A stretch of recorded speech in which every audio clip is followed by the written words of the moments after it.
I mix what I like, what I like. I mix what I like is exactly where you want and need to be. I mix what I like, organic, vegan, soul food from your immediate diet. Live healthy. Live healthy.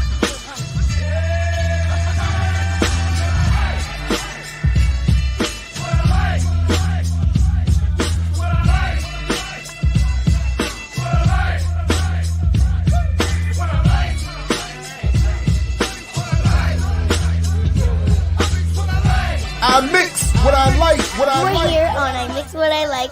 You may check us out on imixwhatilike.org, where you can see all these other shows and what my daddy likes and other cool things.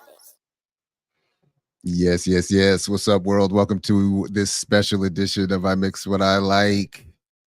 I'm Jared Ball, very happy to be your host. Good Monday morning to you. Happy Black August, or salute to those commemorating Black August and who created the tradition. Welcome to those coming on in. Greetings, DC Joe Black. Syrup with the appropriate Jonathan Jackson. What's up, good people? Please do like, share, subscribe. We're only 2 more days away from this demonetized wilderness state. But financial or otherwise, material or otherwise, we do appreciate your support. So please do like, share, subscribe, comment, put this in your socials, invite others to join you. I'm very excited to have this discussion. Shout out to Chidi Macha, who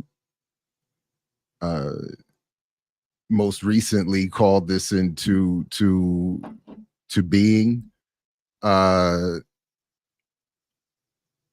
I do think it's a great way for at least me to commemorate and support commemorations of Black August and related politics. What's up, Poncho? Peace, peace, peace. So yeah, so got a number of things to get to today. My goal is to actually get through the entire book, but there's no particular rush, and got a little bit of time today. And depending on where you all are with comments, questions, queries, conundrums, catechisms, cacophony, calumny, consternation, condemnation, contemplation, you know. What's up, Anthony? Peace, peace, peace, peace, peace.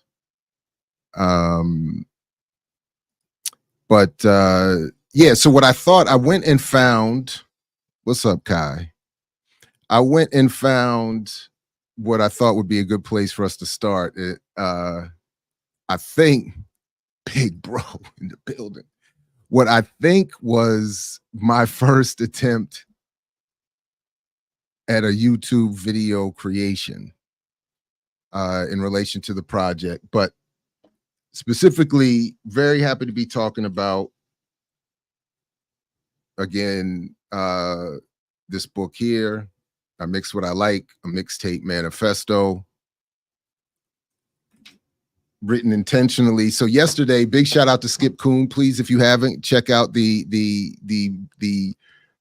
quick jab interview put together yesterday to talk about Skip Kuhn's new album, August, which I do think is anthemic as it relates to Black August.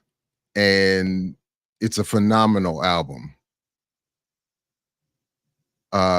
It does make it easier, since he works with us around here, and Diallo in particular, that it is that good. I would hate to have to be this involved with working with someone if I really didn't feel that way about the art.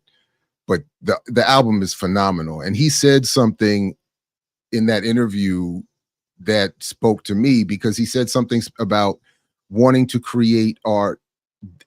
And the reason he said he likes to keep the album length shorter is because, he puts it better than I'm remembering it, but because it's designed to get you to move. He wants you not to get too lost in the breadth and scope of a longer project. He wants people to be moving and acting in response, and it's an actionable album. Well, I used to say that about this book, and for all of its flaws, and I went back and revisited them for this discussion, and there are many. For all of its flaws, this is my favorite project. This is if I had written this book the way it should be written, I may have never endeavored to write another thing, because this is really my as one of my daughters likes to say, my heart. This is my heart right here. And I had in mind, I thought with intention that it would be kept small, that it would be published in paperback on an underground or Black-owned press, and it would be in people's pockets when they were out becoming actionable. So and Skip is referenced in this book. So the overlap is there. So, okay. And you can get, as is linked in the show description, you can get your free digital copy of the book. Yeah, I mean, it's been time to remix the book. I should rewrite it. I should have been rewritten it. I mean, the reality is I'm not that guy. I'm not disciplined like that. I'm not this book chapter I'm supposed to be writing now. I'm struggling so much I'm just not that guy. So, but that's really it. I mean, there's really no other. Yeah, I mean, there should be. And as we'll talk about today, there would be good reason for there to be an updated edition. It would have to be told in terms of the mixtape, more in terms of history. And as we'll get to a little bit, I was late even in developing the project that the book really evolves out of. But so what I was writing it more with the idea that I was on the way to getting a PhD, because it was initially my dissertation, that I would be writing the manifesto, but the call for others to be doing the same thing, like as an extant contemporary project. And so a rewrite would have to talk a bit more in terms of the history of the mixtape, which is we'll talk a little bit about, would be valuable, because people still, I think, get it wrong and miss all the most important parts of the history. And it would have to just be it would just have to be organized better. And then there would have to be some corrections made. Now, again, in the link in the show description, there is on the page, there's a summary, and we'll get to it a little bit later, but there's a summary of the initial errors that I had wanted to address. But there's another glaring one that I found in preparing for today.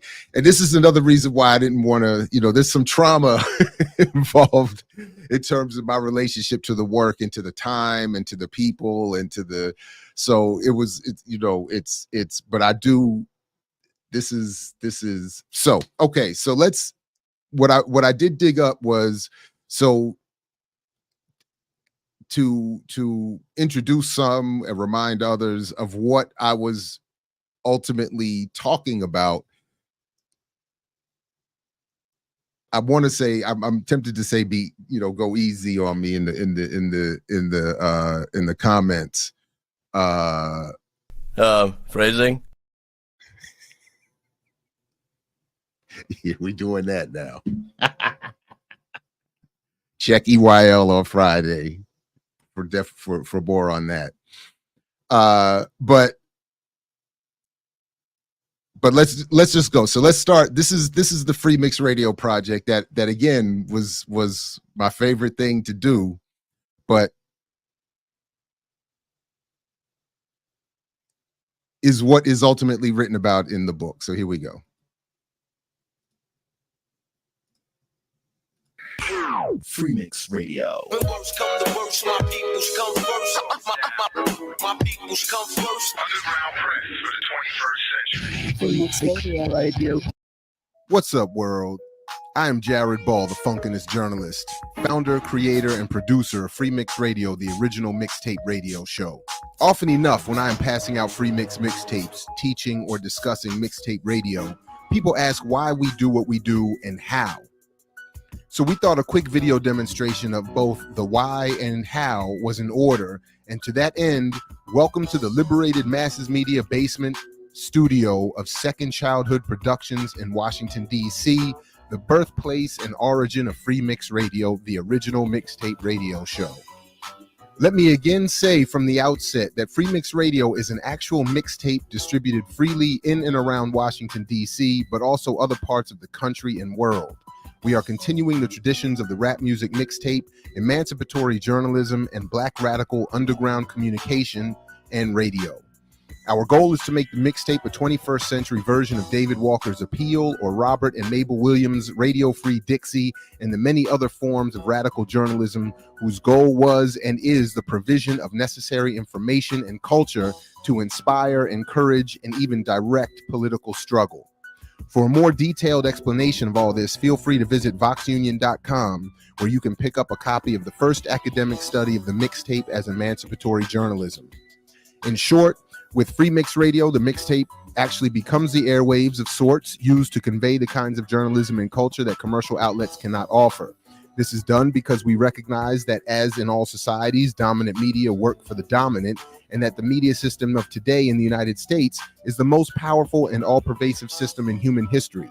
That means fewer people are able to control more of what we see, read, and hear, all of which leads to their ability to constrain our consciousness and ultimately our behavior. In terms of hip-hop and all music in general, 4 companies own and distribute roughly 95% of all the music in the Western world. As of July 21st, 2006, Sony BMG is looking to sell its music division, possibly to Universal or EMI, which is itself looking to merge with Time Warner, meaning that we may soon be down to 2 companies with this kind of control. So in what Greg Palast has called a musical OPEC, these companies are able, through the practices of payola or pay for play, playlist construction, and consolidated radio ownership, to determine who gets heard and who does not. The average at this point is $1,000 per song per station to get music onto those playlists, and the kind of heavy rotation they need to impose their tastes on us.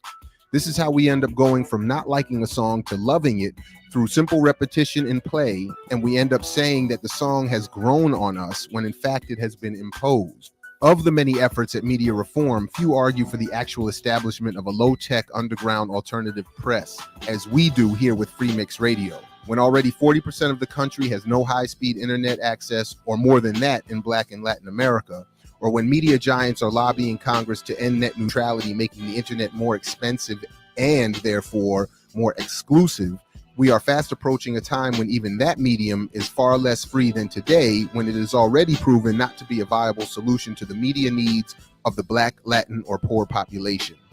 This, in short, is why we began FreeMix Radio in 2004. The mixtape, until now long ignored in hip-hop and media studies, and which has been an underground communicative force in hip-hop since the beginning, may also be the best hope for the 21st century underground press. That is the why, and now here is how. The first issue when considering mixtape radio is the collection of the audio content. Using a mini disc recorder, CD turntables, an M-Box mixer, Apple laptop, Sound Studio 3 audio editing software, cassette and VCR TV inputs, and an external hard drive, I import all sound and music for editing onto my Apple laptop. I use a mini disc recorder and mic to collect audio and interviews from events, which allows me easily to collect strong quality audio. I then use the software and turntables to import music, mix, and do my best to set a high quality audio file ready for burning to CD. I complete one version for the web and another which is broken into tracks for easy navigation on the CD itself. From there, I take the initial burned copy and mass duplicate it using this Reflex Pro 7 burner. I visit computer market shows to buy in bulk to keep costs down, as we are a very small outfit with little funds. Buying in bulk allows us to keep the cost to roughly $20 per 100 copies burned, labeled, and sleeved, ready for delivery. From there, we begin the most difficult process, that of distribution. We use local barbershops, cafes, and a lot of hand-to-hand in the street distribution to get them out. Some have sent away for copies to distribute where they are around the globe, and we encourage that kind of support. But it is also our intention to encourage the development of mixtape radio shows wherever you are, as part of a larger struggle for media and political freedom. Those like us who are discouraged by the current trend or direction in which hip-hop or journalism is moving need to realize that this is by design and must match our efforts to change the structure with efforts at providing outlets for the kind of news and music we need or want to hear. So in short, that's it. I hope that helps. Feel free to contact us for more information on Mixtape Radio, and specifically FreeMixRadio, the original mixtape radio show. The mixtape is freedom. Get yours, burn it, and pass it along. In the words of George Jackson, no revolution is possible without a mass press for the people. And like Fred Hampton used to say, to you we say peace if you're willing to fight for it. All right.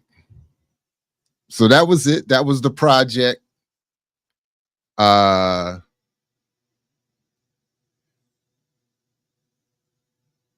vintage technology. Yeah. My voice is different, I'm sure. And then somebody, yeah, more like if fat jacked, as I think they say.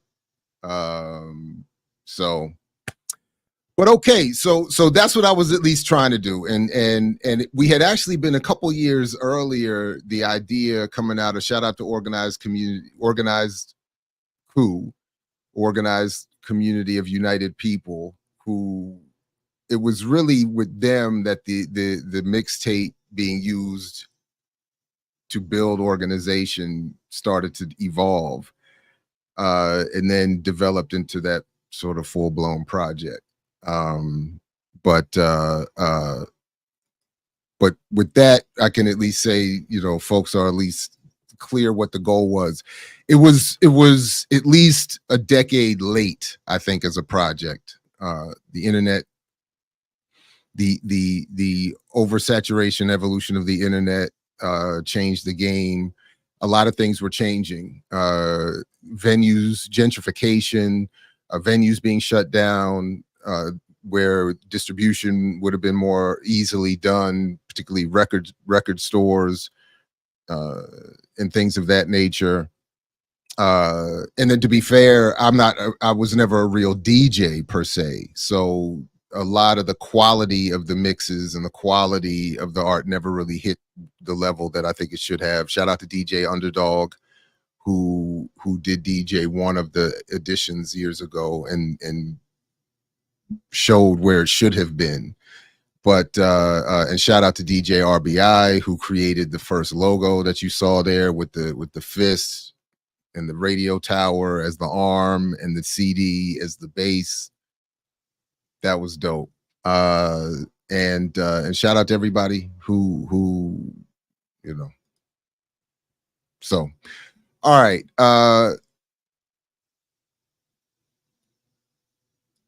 With that, I think we can, let me just make this slight adjustment here. We can move to actually talking about the book itself, which again, you can get your copy at the link in the show description if you ever want to just actually read it or review some of the footnotes or whatever. And then what I thought we would do is just go through, my plan is to read the epigraphs from each chapter and go through some of the notes and talk a little bit about the intent and the goals. And then if I catch questions as I'm going through, I'm happy to answer them. Otherwise, we'll try to come back and do a specific Q&A period, discussion period, and go from there. All right. So again, in another video, I talk more about some of the issues that'll get repeated here, but in terms of the history of the book, the background, some of the struggles with publication and all of that, I'm gonna hold on repeating any of that for now. I don't know if it'll come up later, but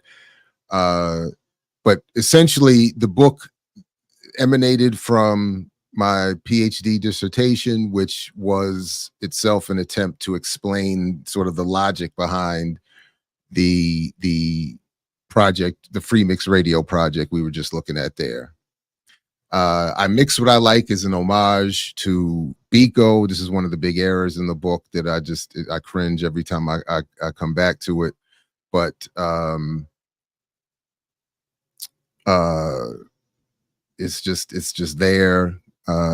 Shout out to Natsu Taylor Saito, to Ali Johnson, Diedrich Muhammad, Claude Marks, Mark Bolden, Shaheen Arifdeen, Carlos McBride, Greg Thomas, and my man Headrock all wrote some nice blurbs. Todd Stephen Burrows, Frank Wilderson, Glenn Ford on the back blurb the book. And I appreciated my little tribute here. Por mis niñas, Maisy Marley, no hay razón más grande para luchar. There is no greater reasons for which to fight. My two daughters.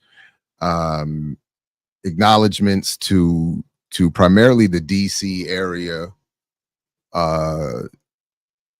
community, who hip hop community and activist community, who out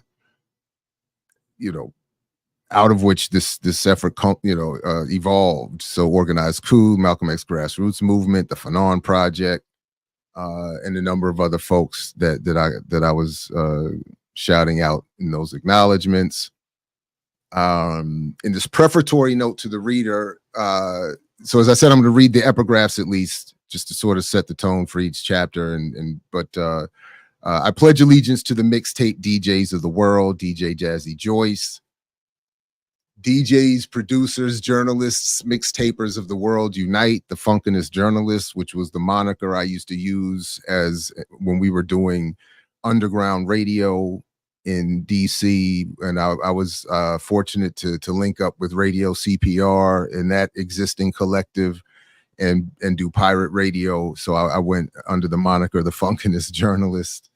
And at one point I wanted to do turned tables, as in we're turning the tables on them on the yeah. And then what does not kill us is an opportunity to organize. Parisa Nuruzi of Empower DC, an activist in DC. And then, as I said, the book is an homage to Steve Biko with this tremendous spelling error of his name. And it's just bad. It's just a bad error. And it's just a very humbling error. So as much as I'm critical of others, it's just a reminder that, don't do too much. But the point was that he wrote, I write what I like, and I wanted the mixtape to be what I wanted to apply the Black consciousness and emancipatory journalism work that Biko was doing in writing to the mixtape. And shout out to Dr. Haight, who really first made that link for me. I write what I like to I mix what I like. And that has evolved over the last however many years to my quote unquote brand. But yeah, that's really what the point was. And then just to begin to talk a little bit about why I'm going to be talking about colonization. And it was my attempt really at the time, again, foolish as it may have been, it was an honest attempt, what I thought would have evolved into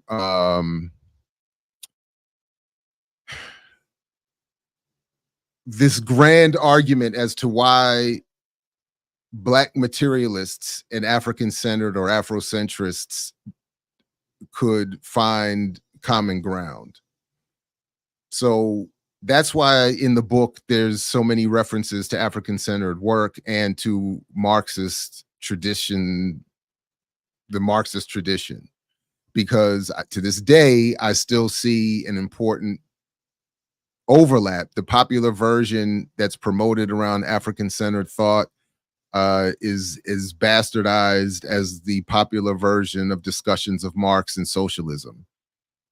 And underneath, I think that somebody maybe more competent, more dedicated, more disciplined than me could have made this argument that I think is there, that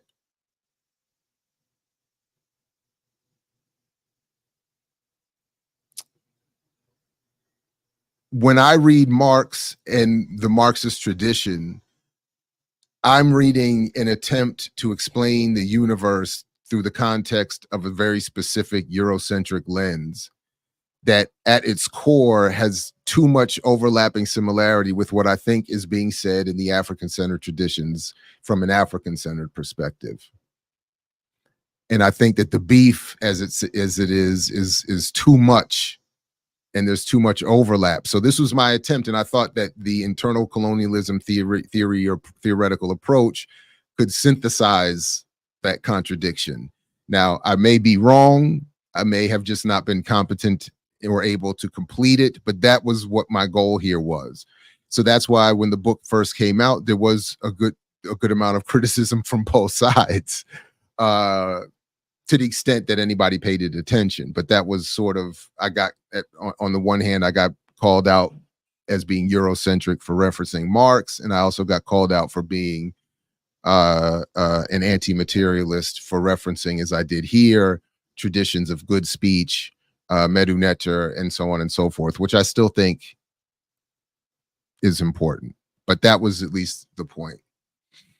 So what I tried to say here in referencing Du Bois was a point that I did like, that saying that, well, I wrote here, one's ability to truly hear unconventional ideas requires first a recognition that a people's observable conditions are the result of imposed processes rather than their own inherent flaws. So this is something I still think is an issue. It's an issue that comes up in the buying power and Black capitalism debate and argument, that there is still this idea that inequality exists because of some inherent flaws. I said, just when we were just at that conference in Alabama over the summer, that preacher said that Black people, he said, we are,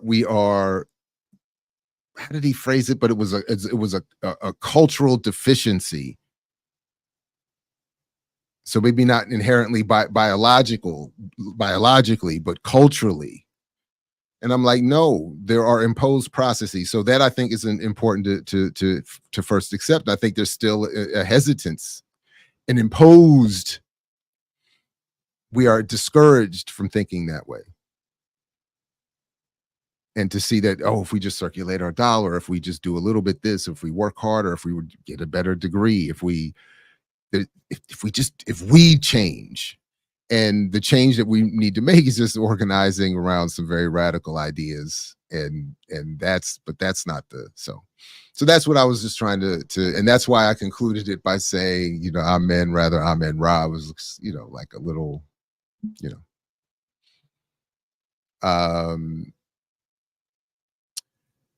so again, some of the trauma in revisiting this is right here on the first page in the introduction.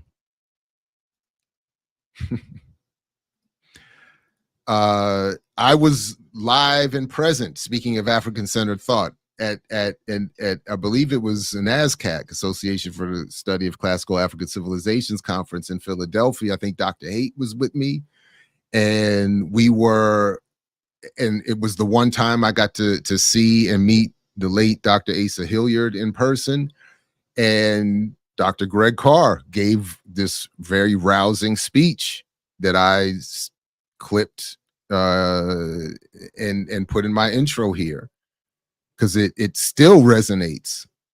But I think there has evolved an even more Black layer performing this same function. But as he says here, people will not challenge us. They must treat us with silence. I just think this is so watch who people quote when it comes to Black scholarship. If they're quoted, forget them. If they are considered the most compelling, the most brilliant, what you see then is someone that does not help us. It is the invisible. It is the ones that we know, the ones that do not receive grants, the ones that are not lauded or called superheroes in each other's books, or worse still, the ones who are not considered the best by white scholars who stand over our archives like vultures, keeping our history hostage and asking us as the price of admission that you trade your soul for access to the things that your ancestors inscribed. God damn. I mean, he was killing it. And his delivery, I'm not doing it justice here either. Those people that write on the backs of books that this is the finest new scholar, that is the person you should never quote. Rather, buy all their books, read them for their sources, get the sources yourself, because what they have contributed is not a frame for interpreting, but rather they have just given you a roadmap to the things that you need to reclaim.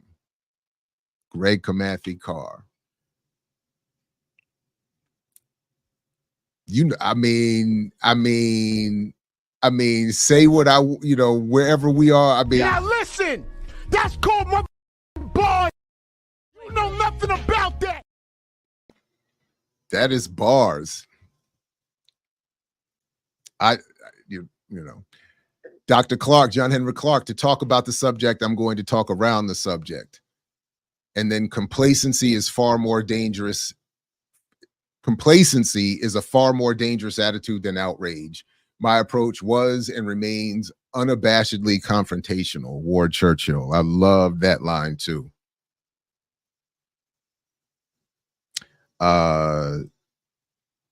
Yeah. So the introduction goes from there, and just to talk a little bit about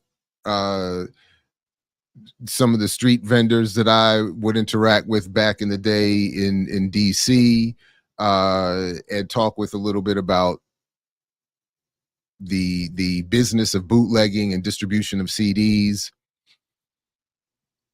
the harassment they suffered, and to just sort of introduce the reader to what I was trying to do was introduce the reader to the word that comes to mind right now is intimacy, the intimate relationship that not only mixtapes, but the underground so-called economy, street corner vending, had or has, I don't know to what extent it does anymore, to certain communities, the colonized in particular, and to introduce the reader to some of what the vendors go through, and to introduce the readers to some of the context that we can expose and critique from looking at that. And what I was just ultimately trying to say is that as it says here, power is ultimately an issue, and control over media, primarily at the point of distribution or promotion, is essential. But as important as this fact is, most ignore the basic relationship of media to power, and power, whatever its nature today, includes a crucial media component. So that's what I was ultimately just trying to say. Or introduce as what I would be trying to say about the relationship of the mixtape and the underground communicative economy, so to speak, to internally colonized communities, and what it means in terms of the power relationships in creating those internal colonies. And then I did use this example of Arnold Schwarzenegger signing off on the death warrant to Tukey Williams, where he acknowledges that the issue is less about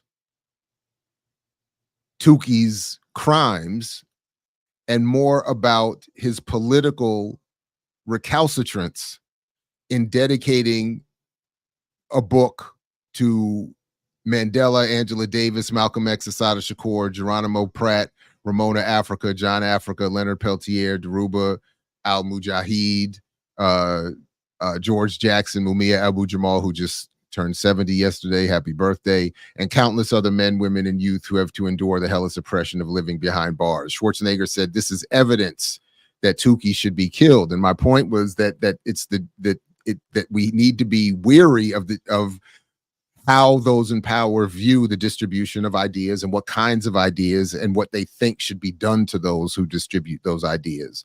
So I was absolutely trying to make the point that the reason to shut down unsanctioned communication, the mixtape economy, was not about copyright protection or the protection of artists or whatever. It was about the suppression of any attempt among the colonized to communicate without the authority and even the surveillance of those in power.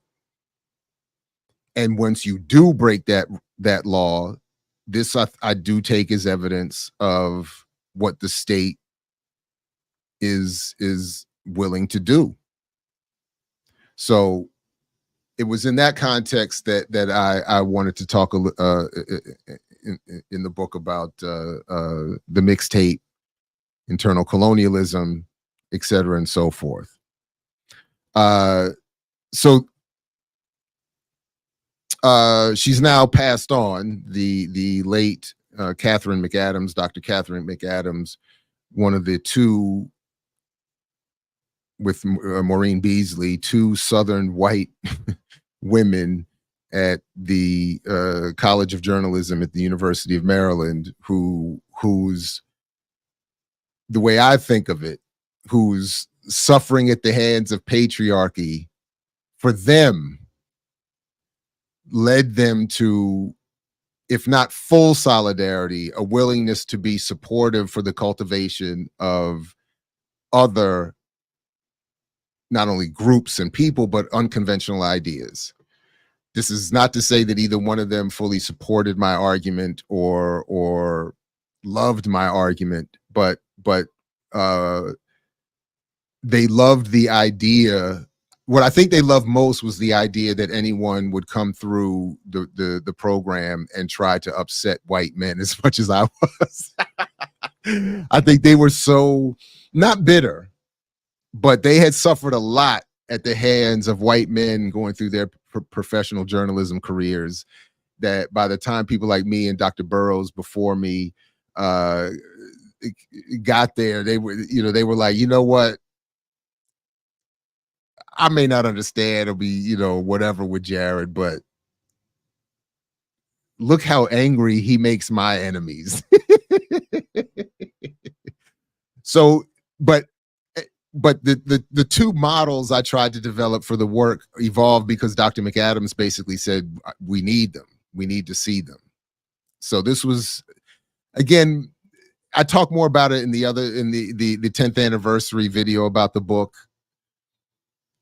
I'm wildly proud of what I was attempting here, but there's so many errors and flaws with the delivery. And this was another one of them I was hoping would have been cleaned up with some help, but it just never got there. So the pyramid, it's not so much that it's wrong, it's that I just think design, explanation, it just could have been better.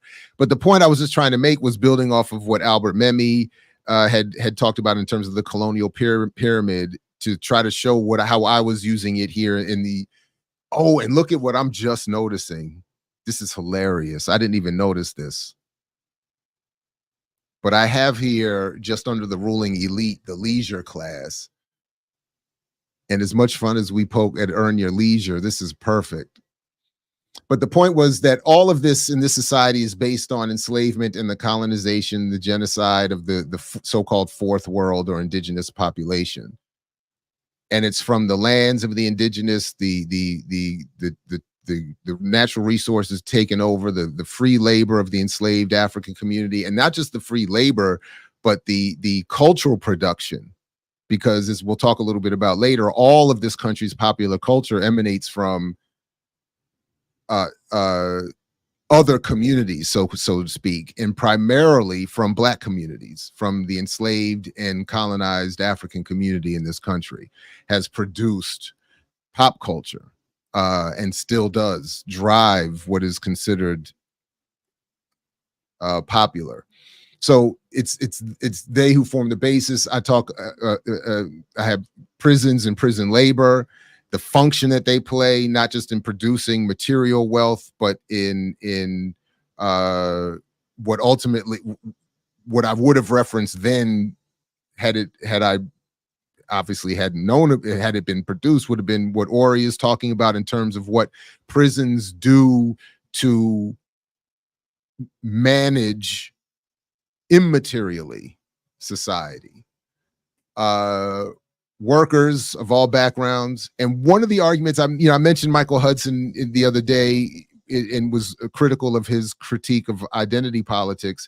But one thing that I do agree with that he said was that and as I'll describe it, the neoliberal form of identity politics has erased many groups' self-identity, recognizing their self-identity as incorporating, if not fully in embodying labor or workers.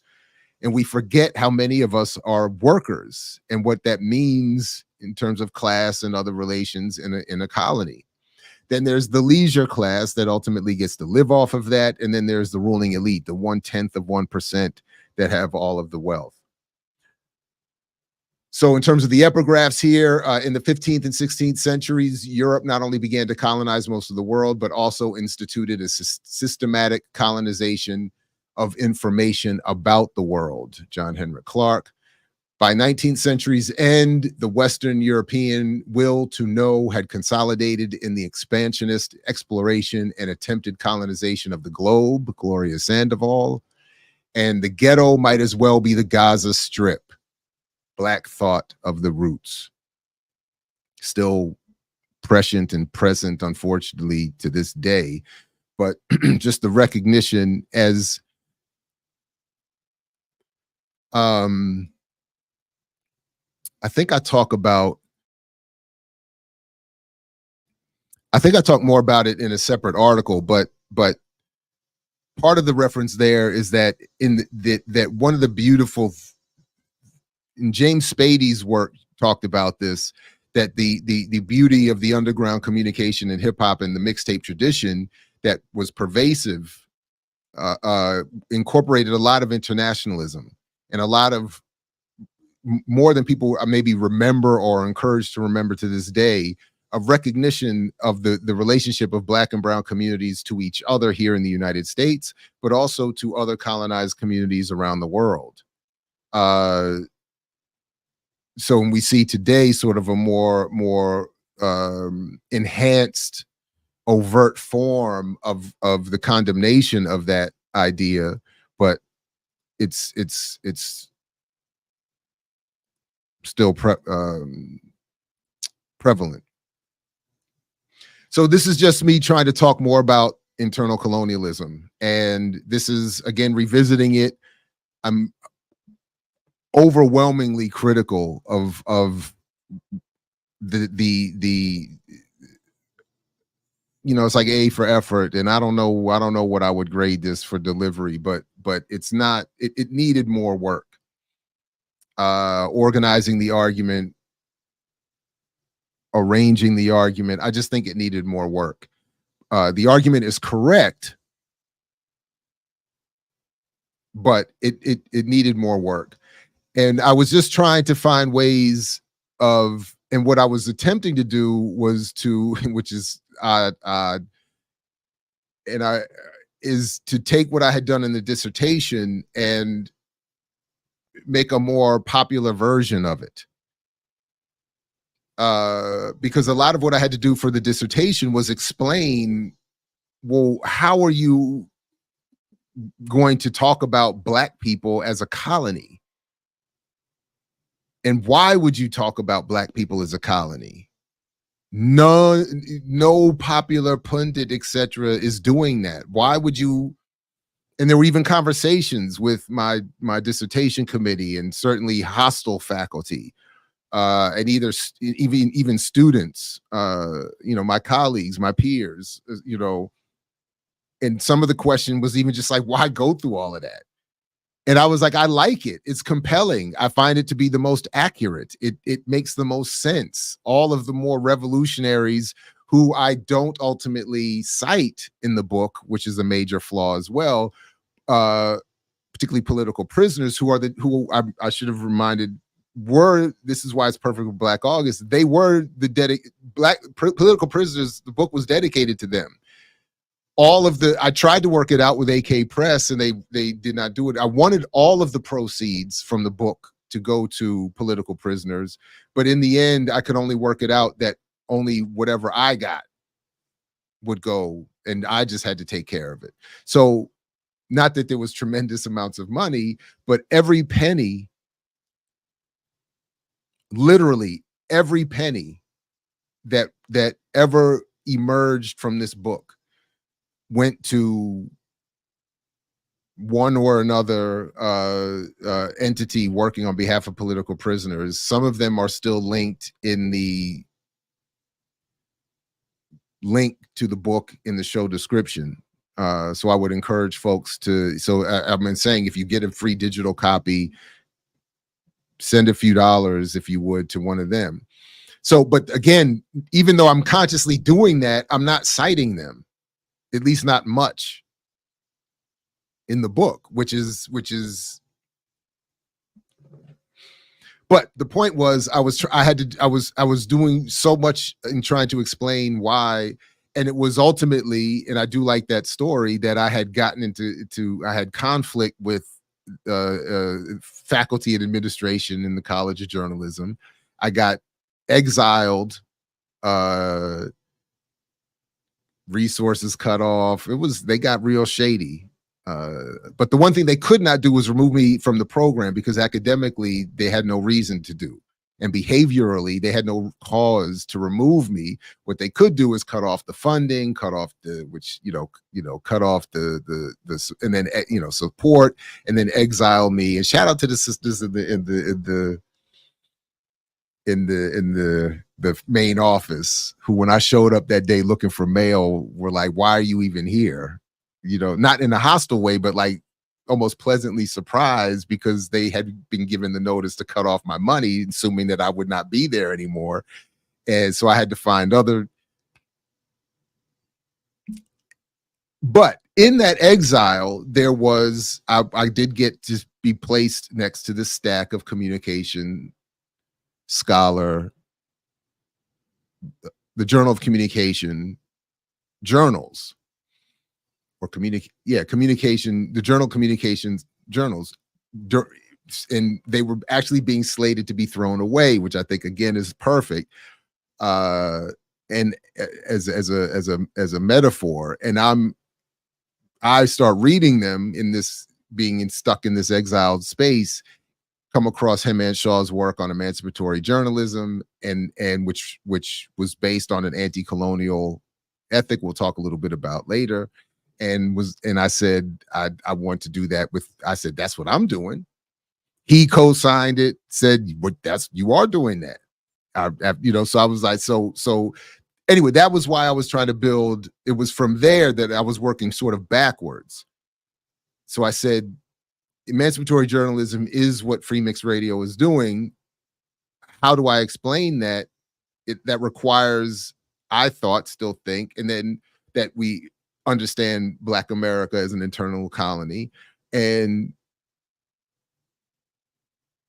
the logic proceeds from that. So I had to just do a lot to explain why I thought that, where I was getting that from, how many others were referencing it. So I'm trying to talk about, as I mentioned here, that if, because it was popular at the time when I was writing this, it's still popular today, talking about the United States as an empire. Again, to me, it's maybe oversimplifying. Maybe I'm getting something wrong because it just seems so basic, but empires do not create liberated democracies. They create colonies and subjects. They don't create citizens and democracies. The United States is not a democracy. It is, if it's an empire, it is not a democracy, it's a republic. And if it's that condemns democracy, and if it's an empire and creates not citizens but citizen subjects, or subjects and colonies and the colonized, then what then is the relationship that generates? And I still think, again, to this day, however you want to define it or explain it, it is an extractive relationship materially, and then immaterially, which is where the anti-colonial theorists and writers were so brilliant in explaining. It creates, it is necessary in creating the flawed self-concept of the superior white or colonizer. So I borrowed from Jack Odell, again, saying that it's not about a physical space, it's about a relationship that is malleable and movable, where he said, defining the colonial problem, it is the role of the institutional mechanisms of colonial domination which are decisive. Territory is merely the stage upon which these historically developed mechanisms of super exploitation are organized into a system of oppression. I've always taken that to mean the territory, the stage, is less important than the relationship. So whether Black people are in whatever part of the country, in whatever relative stage of class relations, the ultimate relationship is a colonial one that is not just a class, not just a material one, that creates an immaterial, performs a necessary immaterial function as well. So that's basically it. Then there's a lot of reference to media scholarship, to that is media studies, some more traditional media studies scholarship, and to Norman Kelly, as opposed in this case to Robin D.G. Kelly, who had talked about in his own work at the time the colonized rhythm nation, which is where the title of this chapter was borrowed. He also had a nice condemnation and critique of the Black bourgeois pundit at the time too. It was, but the point being that even within media studies, that, and really what I was saying was that if you look carefully at what others are saying, they're not maybe using the language of colonization, but they're saying that they're describing the relationship, and then just being forced in many ways in the context of the United States to fold their analysis back into acceptable frames. So they'll describe a colonized relationship and then conclude that some form of democratic reform is an acceptable path or response. It's a major problem that still exists to this day, and that would have been a better approach for me in this chapter. It just would have required reorganizing and maybe re-emphasizing some of what I was focused on here. But a lot of people did make reference to it in one form or another, including Du Bois, who said using the term colonial in much a broader sense than is usually given it, Black America did comprise a relative nation within a nation whose condition was that of a semi-colonial.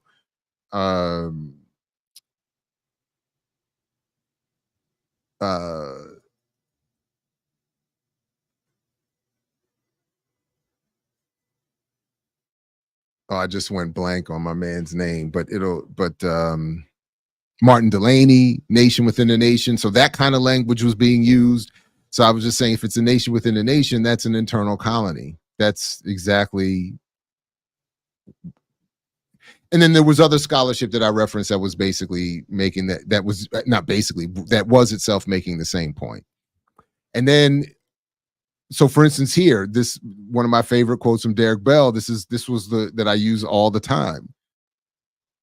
He did not use the language of colonization, but my goodness, if the nation's policies towards blacks were revised to require weekly random roundups of several hundred blacks who were then taken to a secluded place and shot, that policy would be more dramatic, but hardly different in result than the policies now in effect, which most of us feel powerless to change. I mean, that's, you know.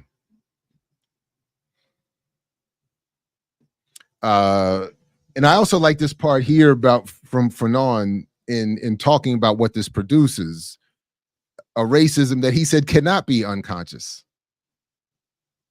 Whether they sell out to attack it or to vulgarize it, restores racism. That means a social group, a country, a civilization cannot be unconsciously racist. Which I just have always liked that line in terms of sort of discussions around racism and white supremacy as happening again unconsciously or you know. Okay, so but that was essentially what I was trying to do in that initial chapter, explain why I was using internal colonialism theory, referencing Robert Allen, William Tabb, and a variety, many others who in various ways either talked specifically about Black America as an internal colony or spoke about the relationship that colonization develops. So I was just wanting to by the way, this I do you know, this was also a turnoff to a number of people who to a number of people who were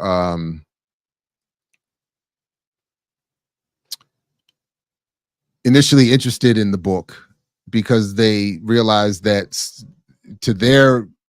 from their perspective, too little of it was actually about mixtapes, and I, you know, and they may have had a point, but I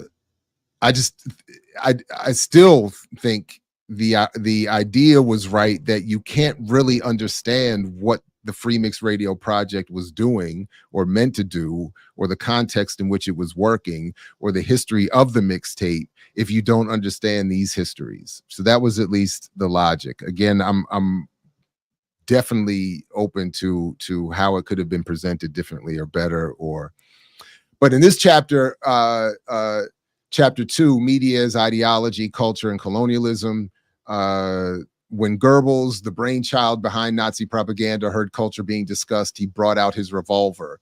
He had a clear idea of the value of culture as a factor of resistance to foreign domination. Amilcar Cabral. And what I liked about how, at least my interpretation of that quote is what and why I wanted to use it here is to situate that media is related to power, and media has a very material impact on the world. The reference to a weapon, the reference to colonization, a reference to power, that's exactly how I think we need to understand media. And then from the welfare poets, it's the media causing mass hysteria in all areas, the barriers to emancipation.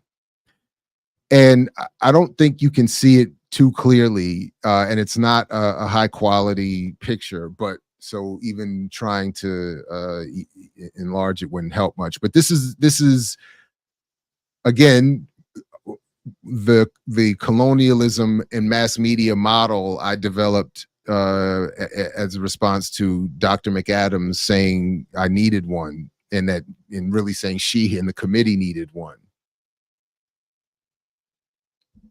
But I like it, and I still use it from time to time, and I still think it's largely appropriate and just needs a little bit of updating, and as we will talk some about, there is a good cause for that updating. Oh, wait a minute. Did I pass? Wait a minute. There's a major error that I needed to address. And I think, did I pass? I did pass that point. So just before this point in the book, I need to address an error. So forgive me. Oh man, I got this so wrong. Well, he got it wrong. And I quoted it ignorantly and incorrectly. So this is one part of the book that does not age well at all. On page 44 of the hard copy, I'm attempting to, so earlier I made the point that I was wanting to synthesize the African-centered world and the materialist world.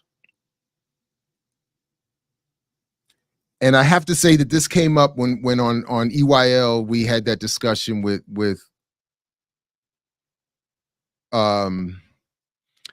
Doctors Nadav and Molefi Asante.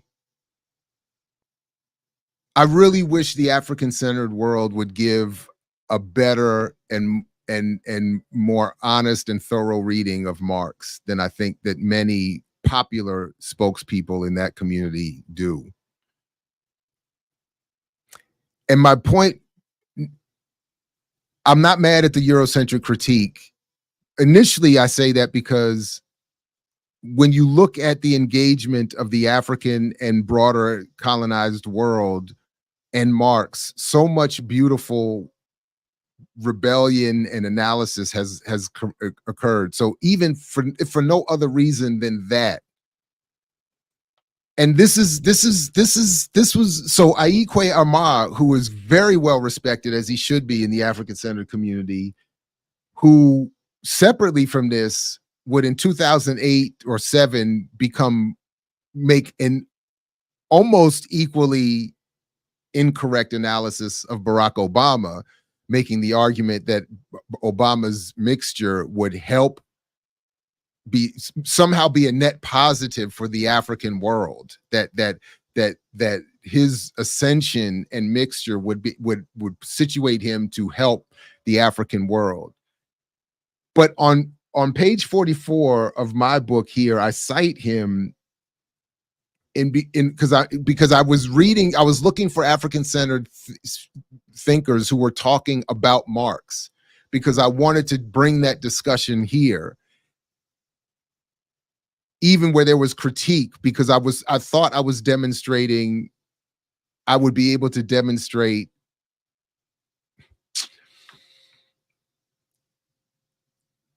the value of Marx's thought to African struggle. And what I did was I quoted Armand in so obviously there's this discussion that Fanon has of Marx and others have, showing some of his shortcomings in terms of what he didn't understand about colonization of the African world. All that's great. And that's fine, because Fanon is not condemning Marx and saying that Africans should ignore him because he's Eurocentric. He's raising a critique of someone whose work is of value. That would be my assessment there. But what Armand does, and what I pick up, is that he says that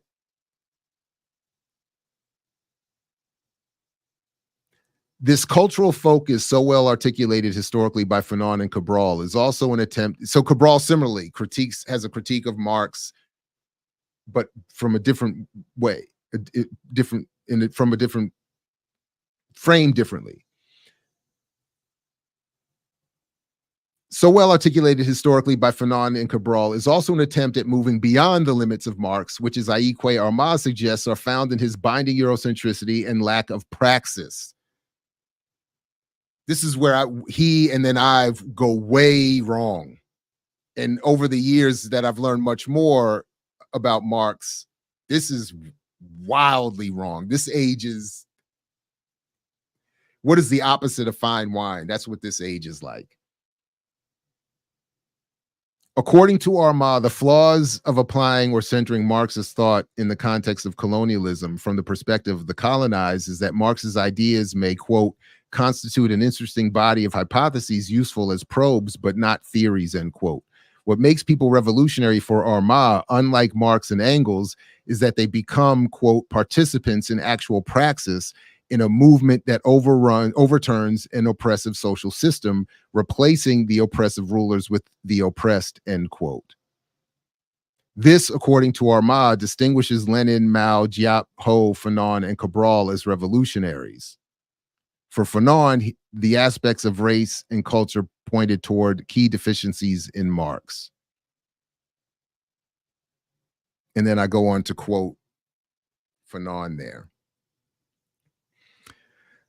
So Arma is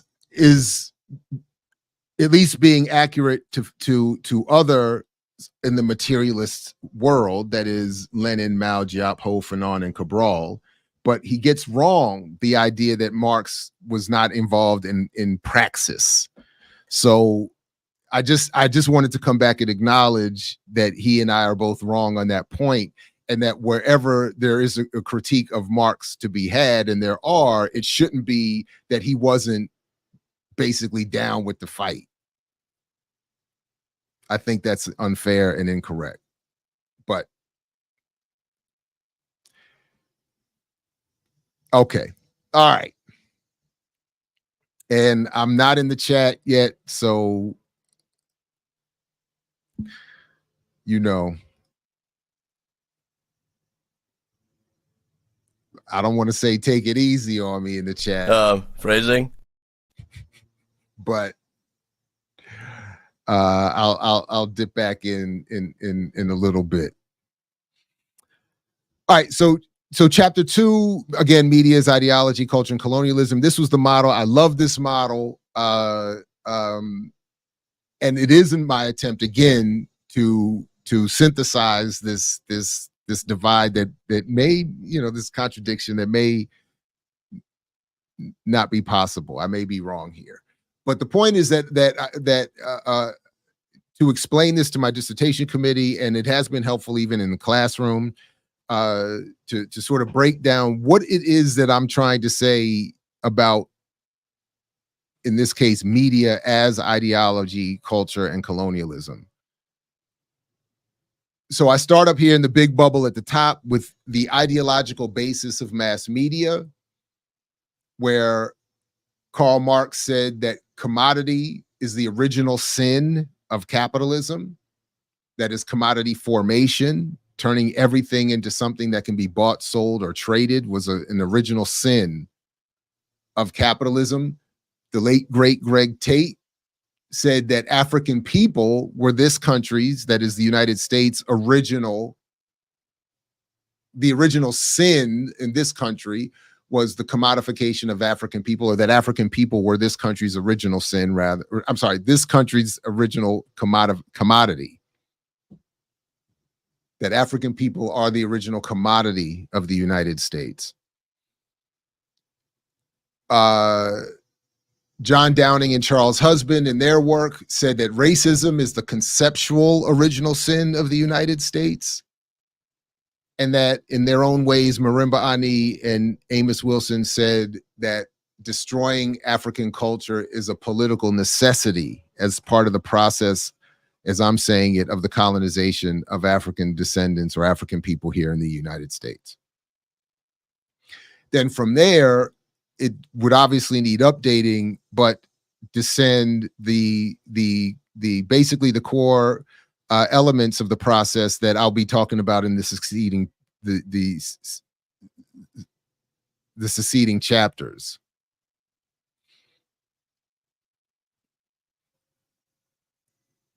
So there's a cultural industry on the one hand, and again, Dr. McAdams, for the model I use in the dissertation, there were more arrows. She wanted more showing how everything is pointing and this and that, and she wanted she wanted to make sure that I was accounting for the ability, or that is the agency of the colony to impact the colonizer. And we had a little bit of a discussion around that because I don't like agency, as I don't like the promotion of agency, because because as my point was with that was it encourages the illusions that we spend so much time on this platform discussing. That is it's not really an agency being exacted on the colonizer by the colonized. It is a colonized effort or expression that becomes co-opted and corrupted in part of the colonial process. Or as Fanon talked about it, it becomes ossified in a colonial form, what is produced.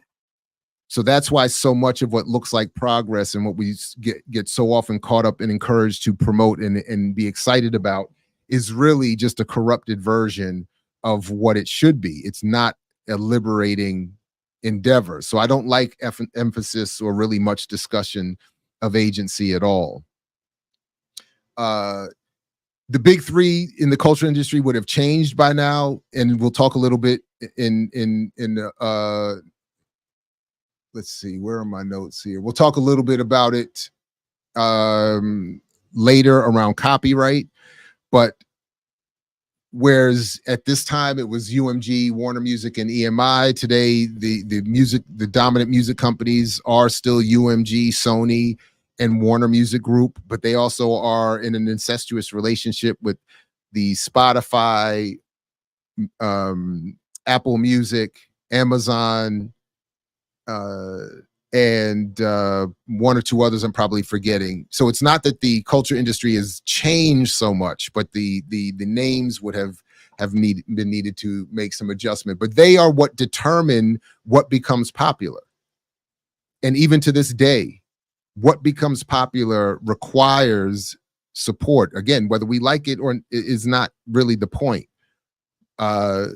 It's not a critique of the art that I'm making here. It's to point out again that it is controlled. Then I talk about the mechanism of intellectual property and copyright. That is in fact a mechanism, and we'll talk more about that as well. Here I talk about top 40 playlists, but we would be, for radio that are constructed to reflect the dominant companies. Today, it's obviously Spotify playlists and things like that, but the same concept. And whereas we were talking about consolidated radio at the time, we're now talking about consolidated distribution platforms like YouTube and the like. But the same goal is to manage the outcomes, to manage what forms of politics and popularity emerge and impact the neo-domestic or internal Black colony. And then this is buttressed by the institution of education.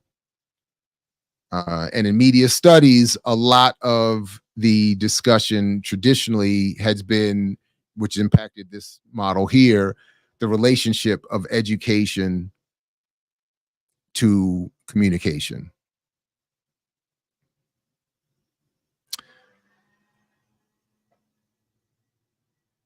And so this chapter is just an elaboration of that. And again, my attempt to find what I thought I was doing a lot at the time was I'm finding existing examples that reflect the explanation or reflect what the model is meant to explain.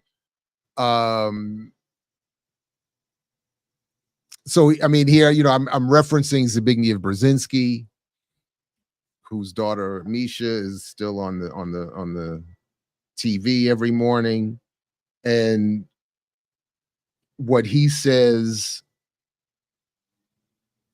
in the global chessboard.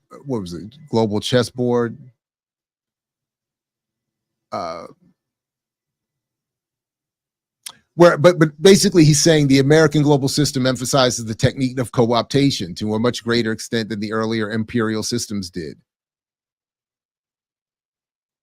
And he's saying all of the foregoing are reinforced by the massive but intangible impact of American domination of global communications, popular entertainment, and mass culture, by the potentially very tangible clout of America's technological edge and military reach. So he's basically saying when the soft power of media doesn't work, we do have the military, but we are, that is, we, the United States, are in control of, and part of what he said was that a lot of the conversation is still in English. And then, of course, we would say today that a lot of it is controlled and owned and benefits American corporations, hedge funds, and private equity. But essentially what I was just trying to show was, again, just an overview of what that model, just to introduce the model and why I was using the model in that way, quickly explain what did Marx mean by commodity, and so on and so on and so on. I do have a note here that what I also have, and I called it a hodgepodge in the chapter of Afrocentricity, intercommunalism, and Marxism, which is, again, something that I think could have been more clarified and explained, as it were, in terms of my, again, attempt to synthesize and the overlaps and parallels. And whereas some may see differences that are maybe incontrovertible, that I see a lot that is useful and overlapping.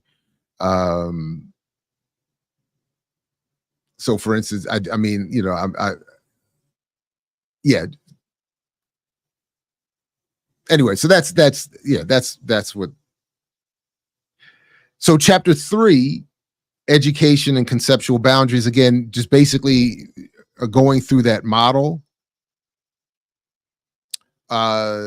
Schools and schooling in capitalist America are very little different from the other institutions and their methodological processes in capitalist America. Institutions operate from a well-programmed blueprint, which is designed to serve the people in an unequal and hierarchical manner. To serve the people can be readily translated into serve the devil. The heinous nature of capitalist America gives easy rise to a feeling of existing in a living hell for the majority of the exploited. Gloria Joseph.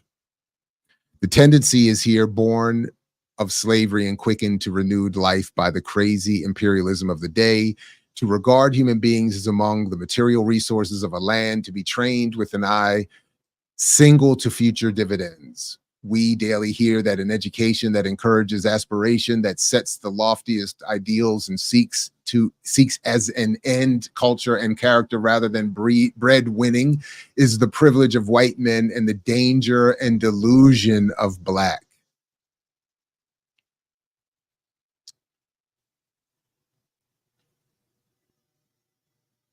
W.E.B. Du Bois. The social sciences were integral to the maintenance of bourgeois rule, not only in the United States, but over America's expanding colonial empire in the South Pacific, the Caribbean, and Latin America. The American colonial empire was also domestic in the colonization of the dark-skinned racial groups of the South and West, Indians, Mexicans, and the largest internal colony, Afro-Americans. The late, great Dr. James Turner and W. Eric Perkins. And that's essentially what this chapter is about. It's a summary of the discussion of others and their work around what is the role historically of education in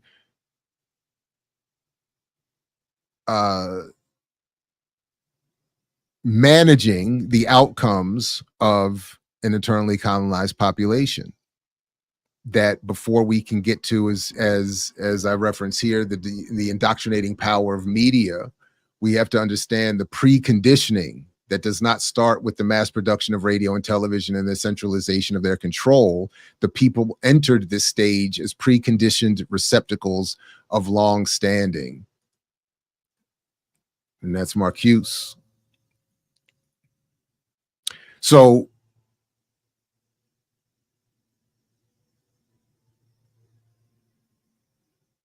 that's what this chapter is ultimately saying, that before we can get into it, that before people turn on their YouTubes, before people go to the movies and put in their, or put click their downloads and streams, they have been already evolved in a colonized educational process, rife with white supremacy, capitalist, patriarchal logic, settler logic, and prepares them to be those preconditioned receptacles. So there's a discussion briefly in the chapter of the colonial foundations of education. And then there is some discussion that I pulled from my master's thesis on Dr. Clark in talking about some of the intellectual efforts created by Africans to resist. And this is sort of a component of what I've thought of as the FreeMixRadio project was a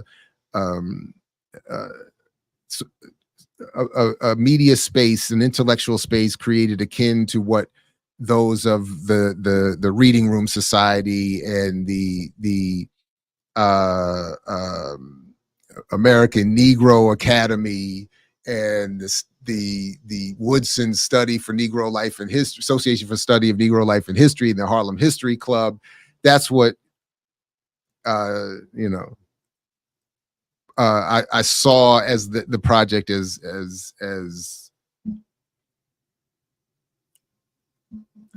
I don't know, maybe alluding to, referencing, shouting out, if not, aspiring to, maybe, I don't know. All right, chapter 4, just following through the model, the journalism and conceptual boundaries.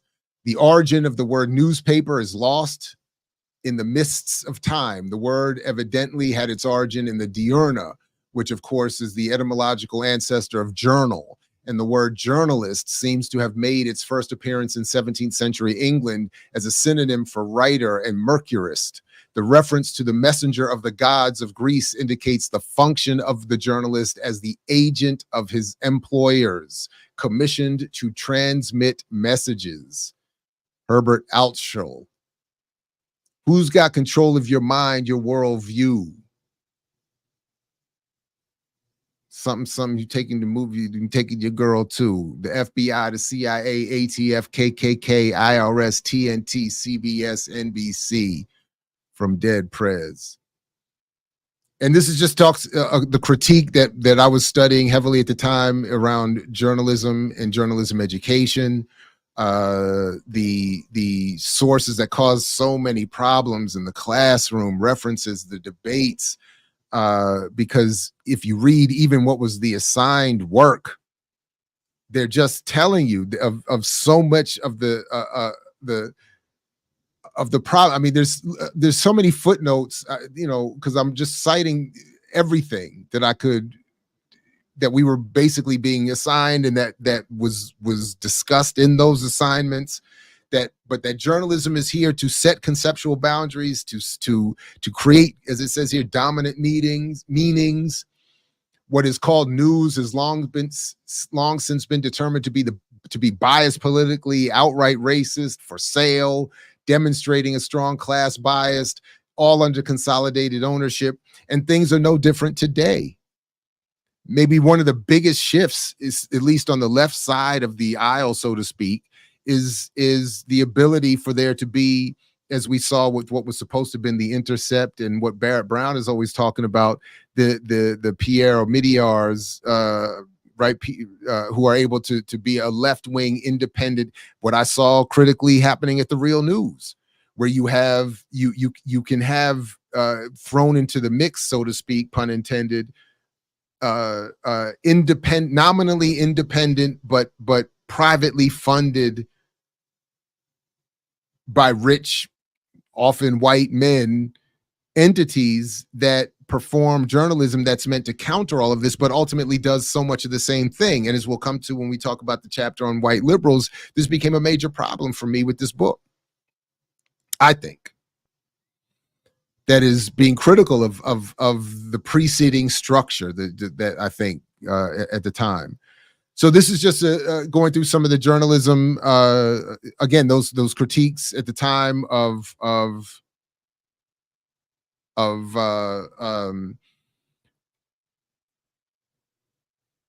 not only mainstream, but so-called alternative journalism. And as I mentioned here, rarely discussed in prevailing media or hip-hop scholarship is the tradition of underground radical or emancipatory journalism. Or the function, as I could have been more clear in making the point here, that the mixtape played in distributing some of those ideas.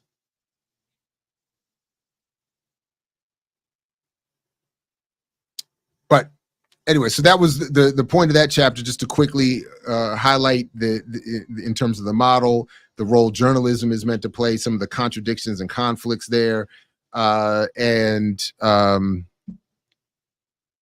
yeah.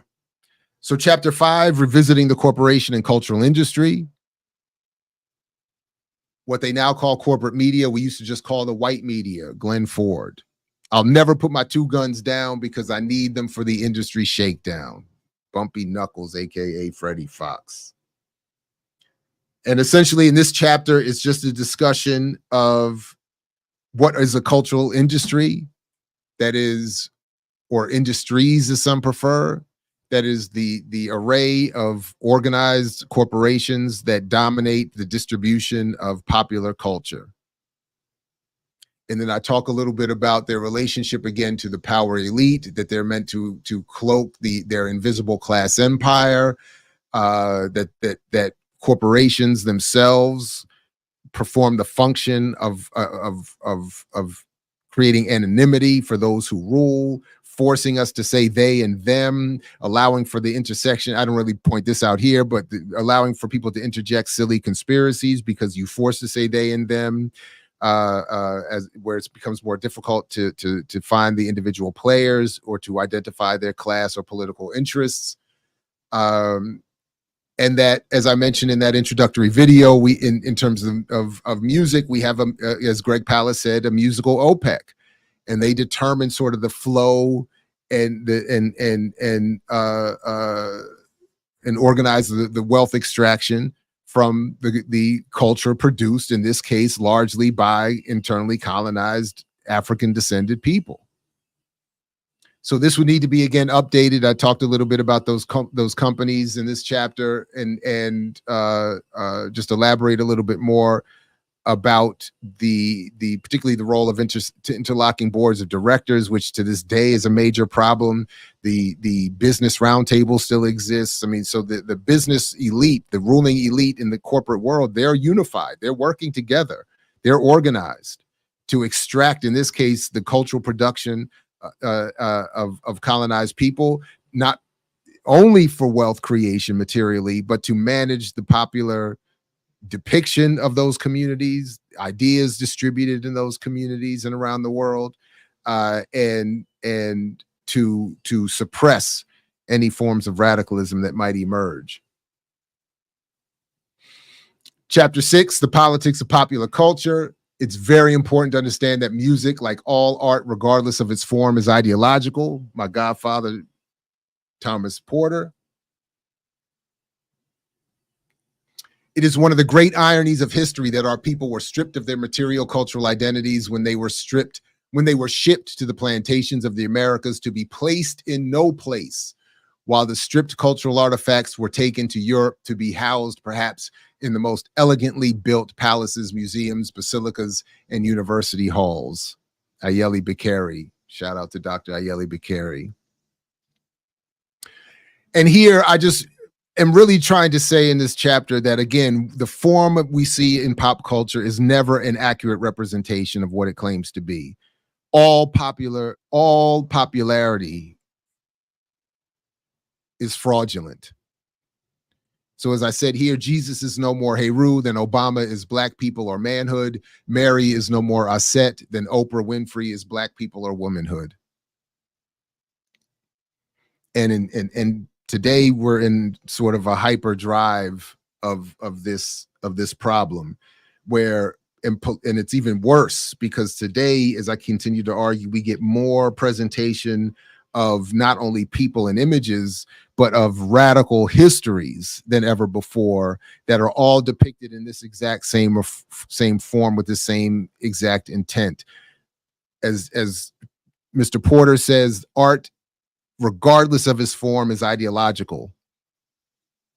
So the dominant ideology of this society is a variety of white supremacy, capitalism, settler colonialism, patriarchy, etc., and so forth. That's what we get, and that's what drives even the depiction of colonized people and their struggles. And then out of that contradiction comes this point that Fanon makes, that we have to remember that as much as we love our art and our cultural expression and so much about this and that, about us and ourselves, so much of it is generated and formed by the suffering. So as Fanon said, without oppression, without racism, you have no blues. Without internal colonialism, you have no hip hop, you have no mixtape.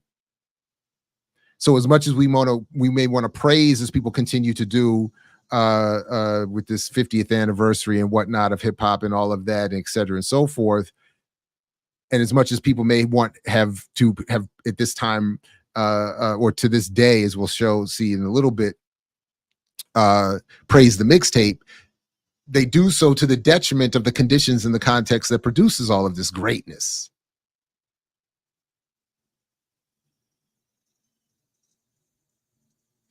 So my point in chapter 6 is also, as I made a note to myself here, blackface and minstrelsy are the foundations of U.S. pop culture, and the performance of blackness, of a blackness that is acceptable to whites, is essential to the cultural industries. And to this day, that is even a more intensified. The problem is even more intensified. So here in chapter 7, intellectual property, copyright, and the ownership of thought. This was for me, one of the more fascinating adventures in studying at the time, to learn about intellectual property and the role that copyright plays in maintenance of a colony. Because when you control art and expression, you control its distribution, its omission, you control the wealth produced from it, you control and shape what future forms will take that try to mimic what people see becomes acceptable and popular. So it's very important. Personal is political. My thoughts, my words, everything that I believe in my life are not entirely original, definitely not entirely mine. Indeed, they are derived from and hence belong to the entire world, past, present, and its future. There is nothing so personal in my life that is not shaped by the political worldviews I have subscribed to or refuted. Hence, this blog is copy left, not copyrighted. Feel free to distribute contents to fellow travelers for education, agitation, and organization toward an alternative world. Saswat Patianak, my homeboy, and a brilliant photographer and essayist and poet, and a peer in my graduate classrooms at the University of Maryland. The dude is sharp. And so this was a shout out to him, but also because he's exactly making the point right, that all of our ideas are born from, as Nas said, nothing is original, are born from our collective experience and should not be the exclusive ownership of ourselves under. And in this context, there definitely shouldn't be the kind of ownership we see today. Then, as Pharaoh Monch said, the A&R is the house nigger that labels the plantation. Now switch that advance for your emancipation. Shout out to Pharaoh, who gets a number of references and epigraph in this book. And essentially here, I just go through some of the history of copyright. And one of the more impressive things that I will share here that I haven't really shared too much before is, at the time I don't even remember how this happened, but I got set up with the intellectual property law clinic within, this was, oh my God, was it Georgetown or was it Americans Law School?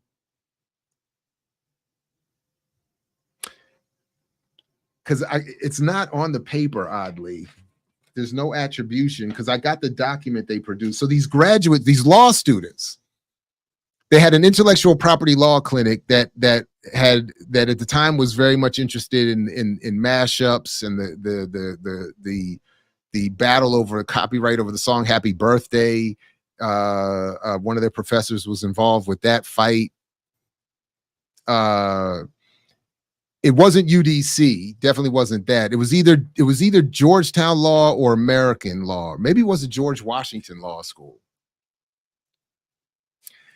But it was the law clinic there, and what they did was they took my FreeMixRadio case, so to speak, and did an extensive report and study on would my FreeMixRadio mixtapes be quote unquote legal.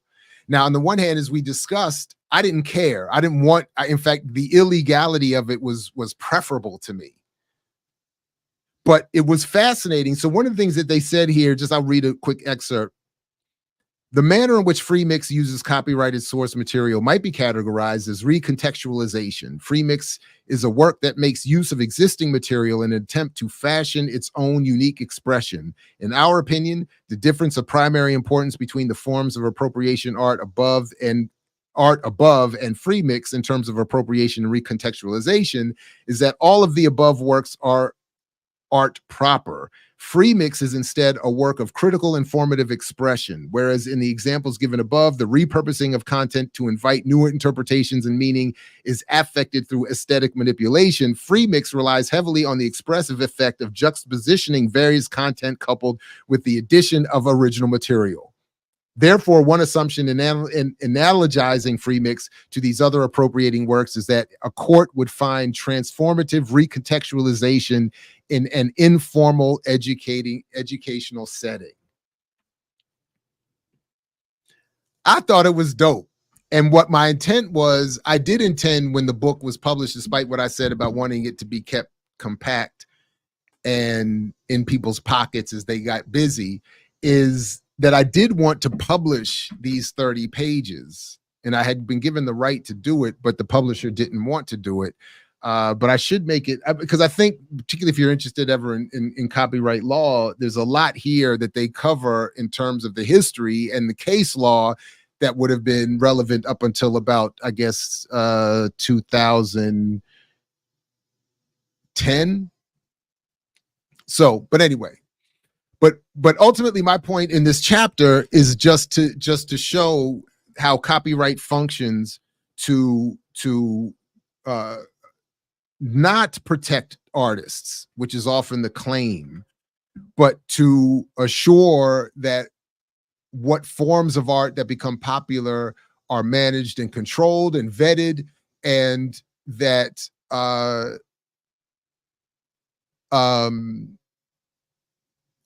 particularly radical ideas and threatening ideas and cultural expression would be suppressed and negated. And really, for more on that, I would encourage people, if you really want more of my own discussion, that check the video that I'll put it in the show description, where I talked about this recent issue of AI versus the music industry, where this all comes up again in a very modern case, where again the recording industry artists of America, the RIAA, which is supposed to protect recording artists, really protects the copyright holders, which are the corporations that own all of the popular culture, who are now wanting to sue AI companies for basically mimicking their catalog. And they claim again that they're doing it to protect copyrights holders, the artists, but they're really doing it to protect their own bottom line financially. I think more importantly, which is never discussed openly, is that they're trying to protect and make sure that what forms of popular discussion exist are managed and suppressed and limited. So just quickly, the history of copyright, not coincidentally, begins in 18th century England, right in line with the development of modern capitalism and the expansion of empire. So it's always been part of an imperial process. It's a core media ownership policy. Copyrights are a tradable commodity, Marx's original sin.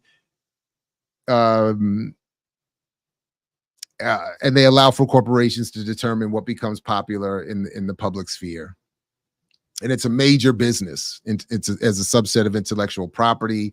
It's billions of dollars.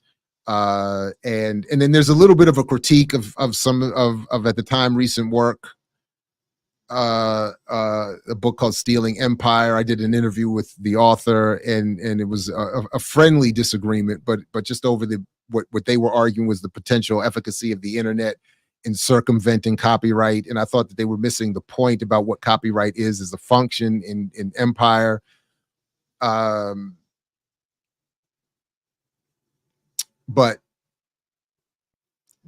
that was that. There's that. Chapter 8, Payola and playlists. Payola has replaced the ears and eyes of radio and video programmers. I've seen the process grow firsthand. The industry has followed the nation. Capitalism has replaced talent and creativity. Anyone who tells you anything else is stating a bold-faced lie. Paul Porter, the brilliant,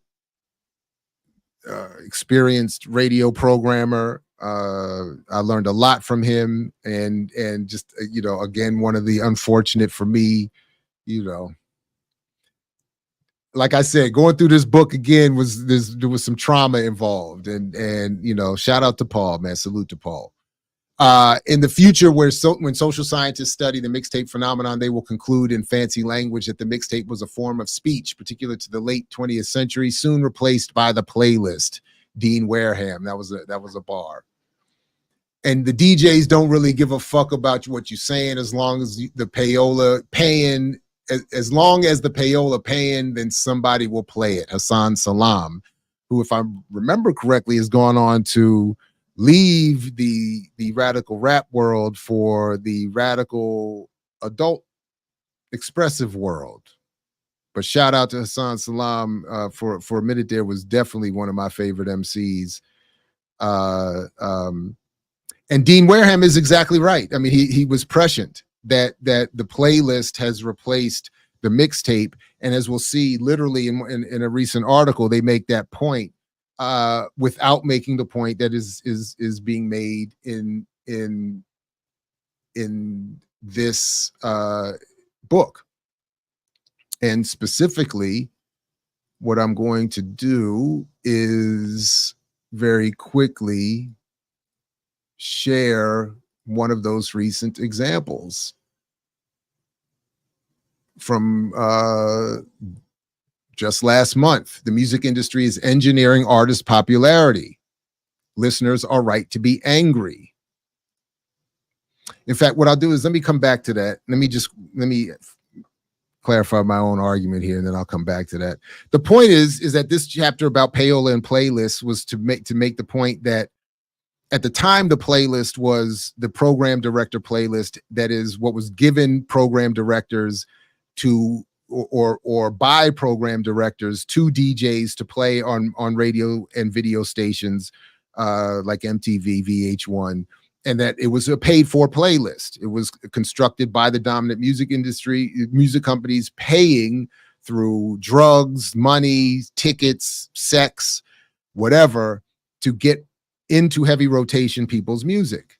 So that the idea, as Eric Bollard is quoted as saying, most listeners don't know it, but virtually every song they hear on FM commercial radio has been paid for indirectly by 5 major record labels. So much like today, in a more pervasive media environment, everything that is around us in terms of politics, entertainment, whatever, is just another form of advertising. Paid to be placed. So in some of today's language, in terms of artists, they would be talking about it in terms of industry plants. So this chapter is just a summary of the history of payola, and my argument that, again, the point of all of this is to, as a mechanism of how the colonial process plays out, that we're not just talking about payola for controlling what's on the radio. We're talking about payola for control as part of, as we'll get to in a moment, what media and radio function, how they're meant to function in a colony. That is, again, to manage what becomes popular, to limit ideologically, ideationally, what is put into effect by by those who are colonized. So this is where, again, I'll just share very quickly this recent article that's talking about by Shad D'Souza, talking about numerous tactics, including payola-like deals on Spotify, are promoting artists people haven't chosen to hear, but the industry refuses to discuss it. For months, one question has been plaguing pop fans. Why is Spotify playing me the same songs over and over and over again? Others describe the prevalence of artists in autoplay as payola, reviving the term for when a record label pays a radio station to play its music, and this mindset is easier to understand. So in other words, long story short, whatever it is, discovery mode or whatever automated whatever pops up on the top when you load the Spotify and all of that is being paid for and put there by the relationship Spotify has with the top three. So Bollard was talking about 5. It's really just 3 now, UMG, Sony, and Warner Music Group, who are paying to have all of their artists put on at the top. But people don't want to talk about it for fear of being blacklisted. They don't want to talk on the record. It's still like a taboo subject. And as I talk about in my chapter here, I for one semester had a grad student working with me as a research assistant one time for one semester in 2007. And she did some great, Leah Taylor, she cited in here, did some great research and interviewed the then program director, Victor Starr, of 92Q in Baltimore to get him to talk about payola and playlists. And he denied it and, defended how they promote news, etc., and so forth and whatever. But the point was, it was much like it is today. Nobody really wants to talk about it because they don't want to acknowledge that what we are being told is our agency as consumers is being shaped. We're being told what artists to like and to listen to, and being almost made to like them. So that's why I keep saying, how do you know what you know, like what you like? And when you do like something, you should be even more critical of it in terms of like, how did it get here? Chapter 9, I'm not going to spend too much time on it. It was my look at specifically in the context of Washington, D.C. at the time where the FreeMixRadio project was taking place. This is D.C. You might think that you own it, a piece of South Africa on the Potomac. See, you can't vote, but you got to pay taxes, not a city or state because they're scared of the blacks. Fuck Chocolate City. Imagine the chocolate state with 2 chocolate senators in the debate. Shout out to DJ U-Rock, where I got that, citing there. November of the year 2000, Washington Post magazine, and learn about how black housing in Southwest was demolished by the thousands to make a way for a fresh new look, to better the urban situation, the creation of a safe haven called gentrification. That's when they don't put money in your hood's education, and graduation dropout rates suffer from inflation. Facilities decrepit mold in the ventilation. There's devastation clear and present at the food station. Rehabilitation is needed, but the speed is hesitation. And the next thing you know, for a pot of gold, the result is a gymnasium. And now there's white folks in the cut walking with their pit bulls looking like, nigga, what? Shout out to Head Rock, the mayor of DC hip hop. Obviously, I'm not spitting any of these rhymes as well as they did, but shout out to them. And then this is the bullshit, the extreme bullshit, the absolute bullshit. This is the bullshit of bullshit. This bullshit is so bullshit. I never want to hear this bullshit on any of the radios or in my children's ears because it's bullshit. I present to you the bullshit. Salute to J. Rue, the Damager, on that great track produced by DJ Premier. And then Radio 1 is Black Power, said by Kathy Hughes, founder of Radio 1. The absolute bullshit is delivered during her keynote speech to Morgan State University's 2007 graduating class.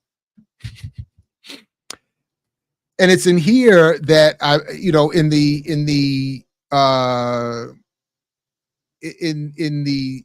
if you go to the link in the show description where you can get a free copy of the book if you want it, and as we'll talk a little bit about in a little bit, the free companion mixtape.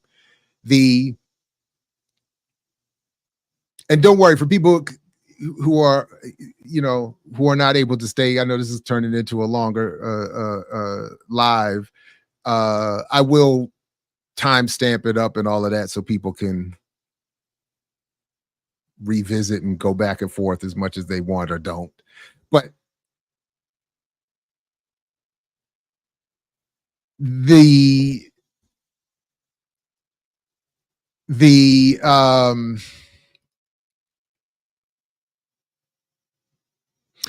that at that link where you get the book and the mixtape, there's a summary of errors that I've covered in a separate video in the book, in addition to the one that I added, another glaring one for today. But it includes a reference and a shout out again to Dr. Carr, who in a discussion with his class where he had assigned this book at one point to a class, they point out that one of the errors of this chapter is that I don't talk about WHUR, which was a huge mistake. At the time, I was largely thinking about what would have been targeting Black youth and playing hip hop, and HUR might not have fit that, but it should have been talked about in terms of the environment that I'm describing here in terms of Black radio and radio in general, and the media environment of Washington, D.C., and why and referencing Glenn Ford and the Pew Research Center, talking about how so much of that media environment was devoid of actual news, devoid of news about the Black local community, and would have been completely devoid of news relevant to Black activists and radicalism.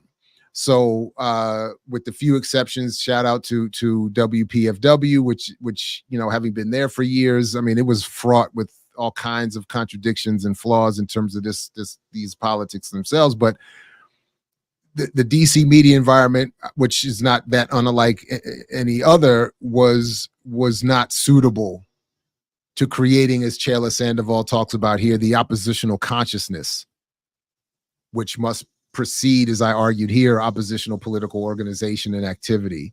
So we can't expect that consciousness to evolve from a media environment that targets, Black youth in particular, with nonsense.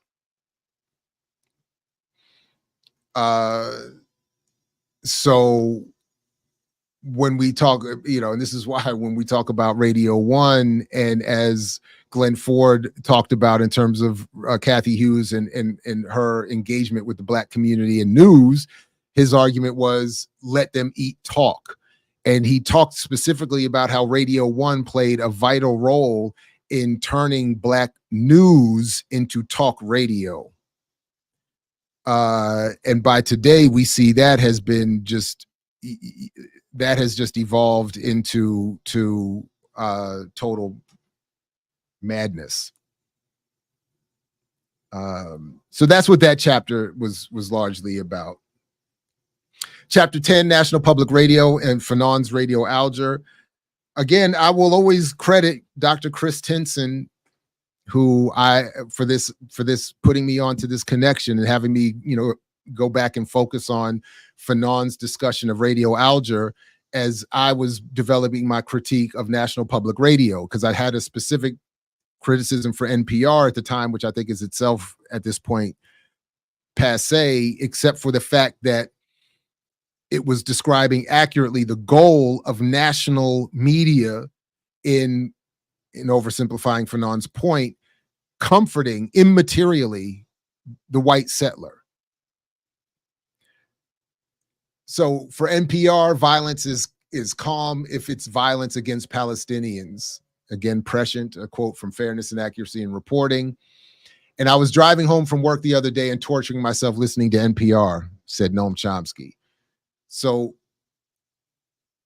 but I have to credit Dr. Chris Tinson with getting me to make the comparison between NPR and FANON'S Radio-ALGER in creating for, despite his very public and inaccurate, that is Tinson's very public and inaccurate discussion of me at one point some years ago, for which he still owes me an apology and an explanation. But again, why this book is revisiting it is a bit traumatic. But it was his idea, so, and he was right, and it was a brilliant point that an NPR is exactly, and I would argue, broadly speaking, all nationally sanctioned mass media, commercial mass media in this society, and even non-commercial. I would argue the popularity of the Rush Limbaughs and the Alex Joneses as maybe unsanctioned, non-commercial media, whatever, not officially sanctioned. But the fact of their popularity performs the same function that national public radio is meant to perform, that is in cajoling and comforting the white settler and making them feel that their project of white settler colonialism is in fact legit and what they're doing is okay. And when they hear stories, and as I talk about NPR in targeting a white, affluent, upper middle class, Alex Jones and Rush Limbaugh, and I probably should have made this point here, do the same thing in stylizing their argument for their lower middle class and lower class constituency, all of which, that is, so the softer tones and the soft tones of NPR that they made brilliant fun of on SNL for a few years with shreddy balls and all of that kind of stuff, is stylized to comfort the affluent in the same way the I'm gonna have to quit and get my survival pack and all that kind of stuff is meant to comfort the white survivalist settler colonist. But that's what the goal is meant to do.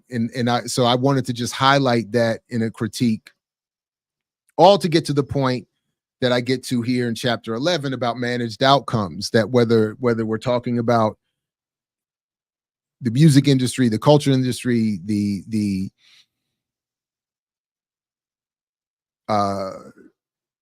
commercial media, national NPR, all of it is to arrive at managed outcomes. So popular culture is not just an art form, it's a form of propaganda. And propaganda gets black activists killed. If you put out the wrong propaganda, you are setting me up to be killed by my enemy, Dhoruba bin Wahad, who will be joining me tomorrow, by the way, talk a little bit in the context, at least, of Gerald Horne's new book on armed struggle. Y'all stuck on Laffy Taffy. I'm wondering, how did y'all niggas get past me, Ghostface Killer? And omission is worse than lying, Howard Zinn. So again, the summary, the attempt here was to talk about this process of predation that I heard Ward Churchill describe once so brilliantly, and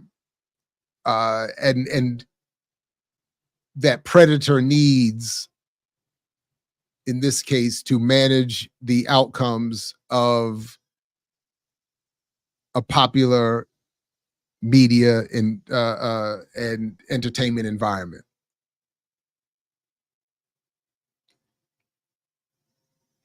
I made the connection to the counterintelligence program attacks and their goals. I made reference to George Jackson here, talking about Cosby, and pointing out that Bill Cosby acting out the establishment agent. What message was the soul brother conveying to our children? I Spy was certainly programmed to a child's mentality.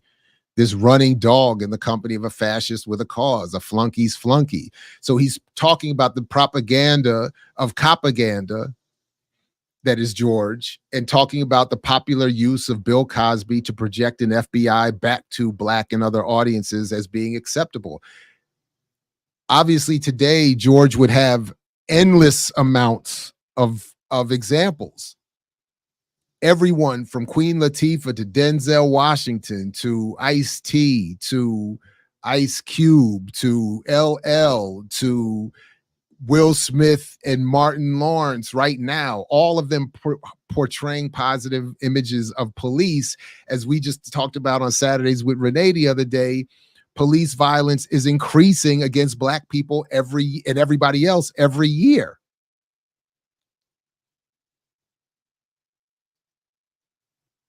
So I was just trying to point out here that part of the managed outcome of this media environment is to produce a compliant, colonized population that will not raise questions and certainly organize that colonization out of existence. Shout out again to Glenn Ford and Bruce Dixon, who at the time were calling for a News for the People coalition, saying that political organizations needed to coalesce to make not assaults, that's not the right word, to put public pressure on Black targeted radio to produce news for the people. And I don't know to what extent something like that could happen today, but the goal of producing news for the people is why Black liberation media exists. It's that exact ethic. All right, so chapter 12, the mixtape and emancipatory journalism.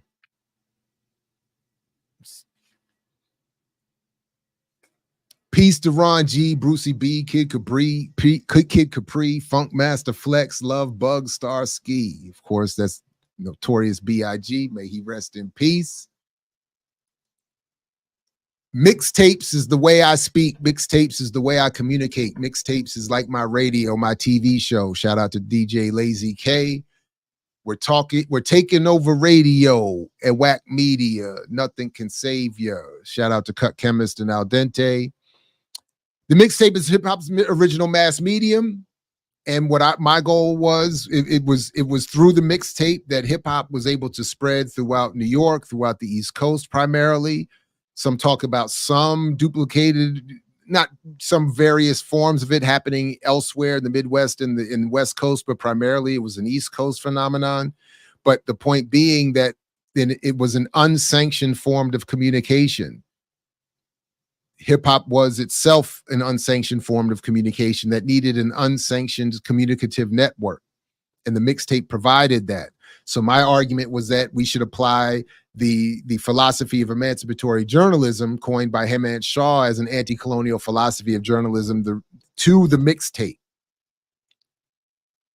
to perform the function of the News for the People coalition, to say if we can't put pressure on the radio stations, we'll create mixtapes that do mixtaping while providing news.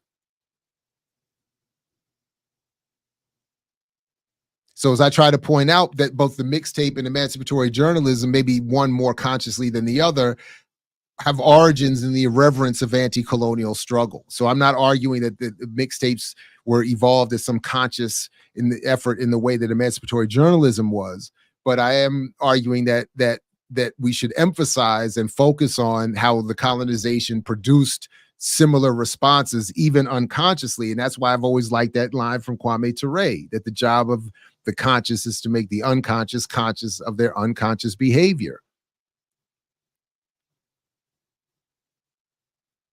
The origins and the evolution of mixtape is itself an unconscious anti-colonial act.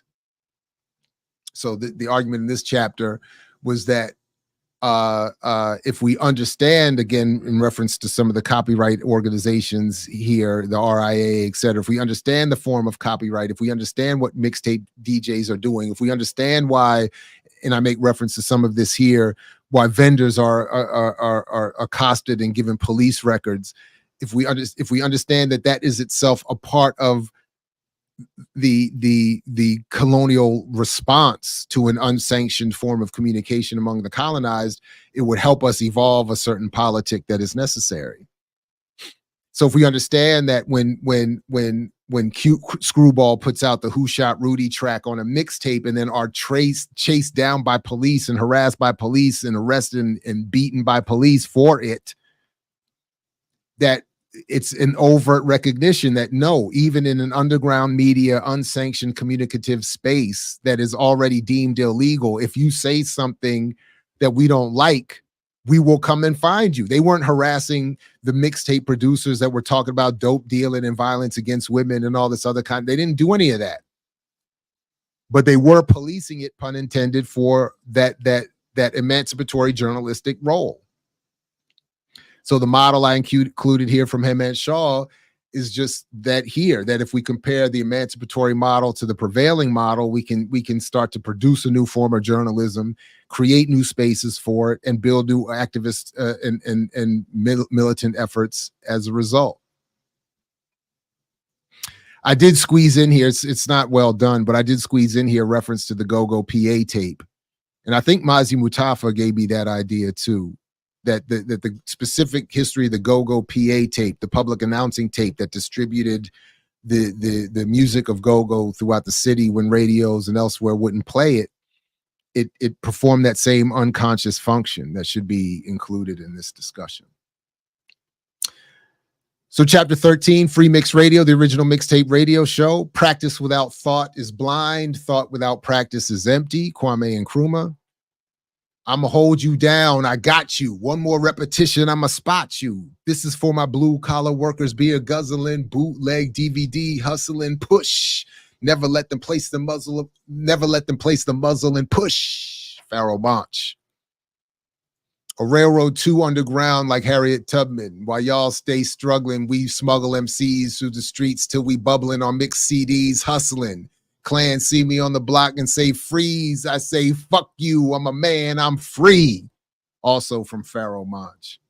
So we've talked already a lot about the FreeMix project. The video I demonstrated, played at the beginning. If folks didn't see it, go back to the beginning and see the foundational, historic, I think now 18-year-old video about the FreeMix Radio project. It is, to this day, it's my favorite thing I think I've ever been involved with. It's one of my favorite ideas that I've contributed to.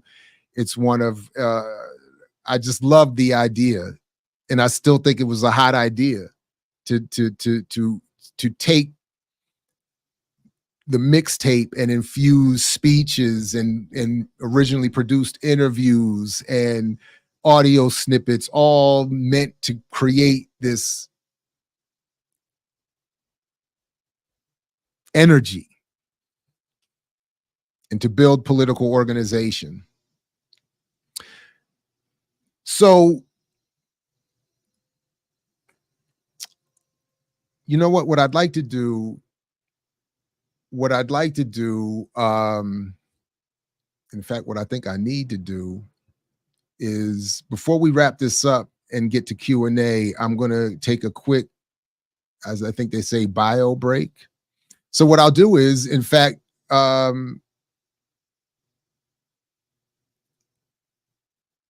least for a moment, I'll just play some of that same video again. I'm sure some who are now here haven't seen it, and probably won't play the whole thing, but just take a quick break and come back and wrap this up. So don't go anywhere.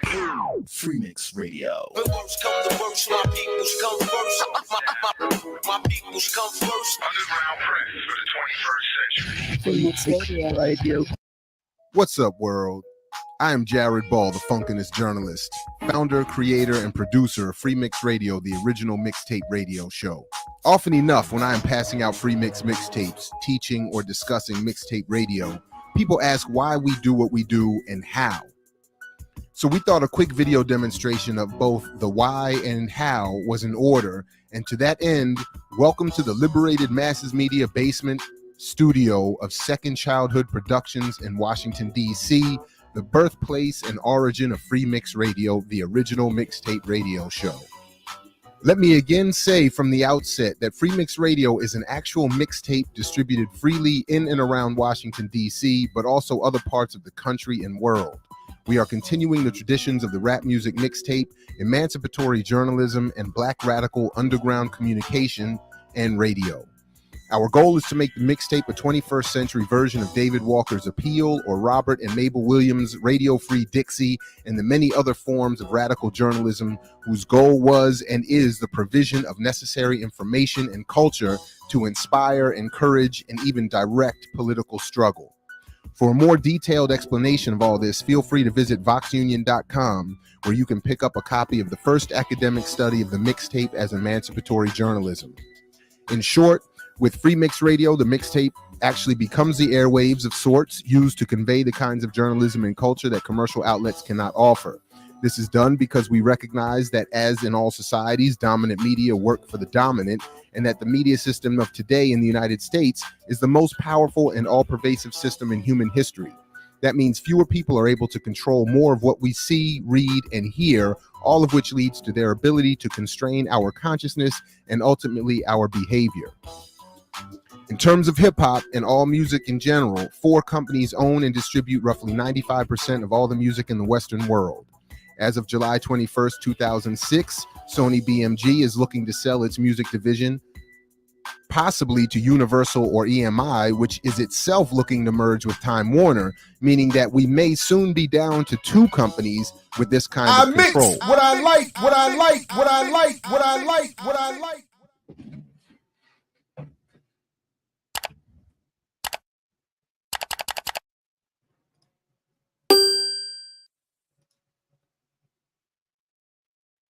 All right. Yes, indeed. Right back at you here. Welcome back, everybody. Please do like, share, subscribe. Put this in your socials. Comment. Support the platform. Again, I'll put the link to that video in the show description, or you can just rewind at some point if you want to revisit it. But yeah, anyway, so as we proceed here with chapter 14, this chapter, as I said earlier, caused me some issues. I remember the publisher that I was working with at the time, the editor, she said to me at one point, you know, are you sure you want to include this chapter? Because she said something to the effect that a lot of your target audience will be offended by it. And one, I had to remind her that white liberals and white people in general were not my target audience, happily invited to read and comment, critique, etc. But they were not my target audience. But that secondly, I did hope that the response would have been different. Now, part of it is, again, as I said, that maybe it's the flaws in the presentation of the book, and maybe even in this argument, that made it less attractive. I suspect that there is no form of the argument that would have been successful, because as I cite here, there were so many, and to this day, we just talked about in Saturdays with Renee, and the article we just read around body cams, written by, I'm not gonna speculate on his background, but my point is that it had a healthy critique of white liberalism. So it wasn't, and I thought it was relevant because part of what my project was talking about was that the internal colony, that is Black people in this case specifically, and I'll just skip very quick, I'll come back. No one is coming, and for the colonized, no one is coming. So the point is that even in spaces where we should look to find some solidarity, there's some major flaws. So just getting to the epigraphs here, for the vast majority of white Americans the past decade, the first phase had been a struggle to treat the Negro with a degree of decency, not of equality. White America was ready to demand that the Negro should be spared the lash of brutality and coarse degradation, but it had never been truly committed to helping him out of poverty, exploitation, or all forms of discrimination. The outraged white citizen had been sincere when he snatched the whips from the Southern sheriffs and forbade them more cruelties. But when this was to a degree accomplished, the emotions that had momentarily inflamed him melted away. White Americans left the Negro on the ground and in devastating numbers walked off with the aggressor. It appeared that white segregationists and the ordinary white citizen had more in common with one another than either had with the Negro. Dr. Martin Luther King Jr. Many people want to know why, out of the entire white segment of society, we want to criticize the liberals. We have to criticize them because they represent the liaison between both groups, between the oppressed and the oppressor. The liberal tries to become an arbitrator, but he is incapable of solving the problems. He promises the oppressor that he can keep the oppressed under control, that he will stop them from becoming illegal. In this case, illegal means violent. At the same time, he promises the oppressed that he will be able to alleviate their suffering in due time. Historically, of course, we know this is impossible, and our era will not escape history, Kwame Ture, and neither will ours. So my point in this chapter was that, look, I watched Democracy Now! I read and pay attention to Project Censored. I watched Fairness and Accuracy in Reporting. I listened and watched to, at the time, Media Matters with Bob McChesney. And there were major flaws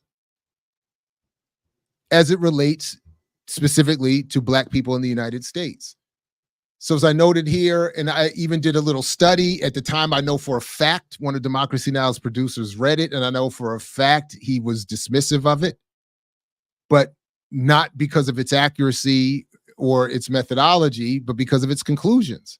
So as I wrote here, similar trends, and I don't know if they've evolved. I don't know. I don't watch anymore, to be perfectly honest. Similar trends exist across the leading white left media outlets, including Democracy Now! Host Amy Goodman cites as inspiration Pan-Africanist thinkers and Black activists, but rarely devotes her daily national broadcast to the issues facing Black, Latino, or Indigenous people. In prior research conducted on the subject, it was noted that of the 176 possible shows weekdays for the calendar year of 2005, prior to the levee flooding following Hurricane Katrina, only 21 or 12% had a focus on Black America. Of that small number, 10 were historical references to the civil rights era, with 2 about Emmett Till. 4 of the 21 had Damu Smith as guest, and only 4 shows were about some contemporary issue. And shout out to my late great, at one time, Jegna, Damu Smith, Black Voices for Peace in Washington, D.C., who gave me a bar at one point. He said, as he was in a cab with his daughter, the cab driver said, "Oh, so this is daddy-daughter day?" And he said, "No." He said, "I'm raising my child." Oh, my camera. In other words, he rejected, sorry about that, everybody. He rejected that notion that it's daddy-daughter day, or, you know, it's like, or daddy daycare. That was the line. Daddy daycare. It's not daddy daycare. I'm raising my daughter. What you talking about? And I used that one line years later. Somebody saw me with my children and said, "Oh, it's daddy daycare." I said, no, I'm raising my children. What is this? I'm with my daughters. What you talking about? This is not daddy daycare. This is daddy every day. This is daddy doing his thing. Like, so but I pointed this out in the book at the time because that Organized Community of United People was a group of us at the time, young wannabe revolutionaries who broke away from Black Voices for Peace. And in a conversation with Dabu, I told him we want to break because your group is too liberal. And he said, "Good." He said, "Be the SNCC to our SCLC." And without irony, like, he was serious. He was like, "I support you. I got you. I get it. Go do it." He also gave me another little bit of advice too. He said, "Don't get too hung up on some of the initial arguments and discussions in forming an organization or an effort, because the people who are going to do the work are going to end up doing the work anyway." Something to that effect. It was. So that was the point there. And then I noted here, and this came up, even some of my own maybe PTSD around this came up, and I was called to task for making a similar point incorrectly, apparently, about that podcast Mac and Cheese, or Mac what is it, Mac and whatever, where I kept saying, like, it seemed like at one point it was this thing that I saw at the time happening with McChesney and others, where people will make reference to Black journalists and scholars but not invite them on, specifically when it comes to Glenn Ford. So McChesney did the same. At one point was talking about Glenn Ford multiple weeks in a row, and I'm like, and I reached out and was like, the man is here, go invite him on the program. And then even with Fairness and Accuracy in Reporting, when I at a media reform conference ran into Janine Jackson, shout out to her and her great work, the sister that works with FAIR. But I asked her about what's up, basically, where are all these stories that face Black people? And her response was, "Well, help us out, send us stories." And then I said, and then when asked about what appears to be a preference for stories about Palestinians or the so-called Middle East in general, the response was, "Well, we're at war." All well and good, but this, of course, presupposes that wars on poverty, drugs, racial inequality, homelessness, or police brutality, mass incarceration are over. So I was, again, not saying we shouldn't be talking about Palestine. I'm just saying you all talk way more about Palestine than you do about Black people here. And I did find that to be worthy of some critique. Now, at the time, I was naive into thinking, much as I think I am still to this day naive about this issue, that if you offer principled criticism respectfully, that this should lead to discussion and not isolation. But, you know. So I did say, and I thought at the time that in a media sense, the white left have realized their political equivalent, by inhabiting the role once defined by Kwame Ture, the least powerful element in white America. Politically, their role is to stem the potential for Black or other violent rebellion. In terms of media, their role is to limit violent reclamation of media space, practice, and focus, which is sort of the way I was trying to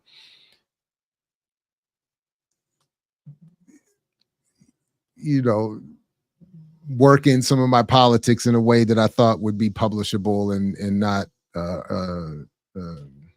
lead to my arrest. Anyway, there's some critique in here of Eve Ensler at the time, the media reform movement, which I was following and somewhat involved with at the time. And the long story short was that for the colonized, no one is coming. The colonized have to produce their own liberatory efforts, including media and journalistically. So in conclusion, this concept of changing people's minds in the context of a reactionary scheme is very difficult. We are bombarded by incredible amounts of propaganda. That's what it is. That includes some of the hip hop movement, not the movement because it's not a movement. I'm not talking about the bitches and hoes. I'm talking about these totally reactionary things. I'm talking about the language.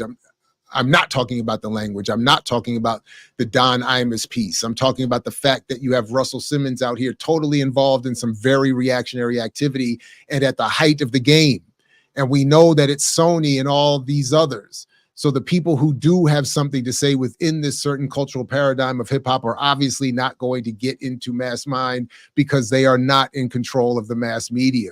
So the problem is that we're not in control of any of this. We've got to create the conditions to get to the people's minds. We have no means by which to pound the population of this country with information, whether it's through music or whether it's through rhetoric. The concrete conditions are not there for us to do that. We've got to find ways to get enough resources and have bigger voices to get out to the people so the people can have some new ideas about what they might want to do. Elaine Brown. When one says terrorism in a democratic society, one also says media. For terrorism, by its very nature, is a psychological weapon which depends upon communicating a threat to a wider society.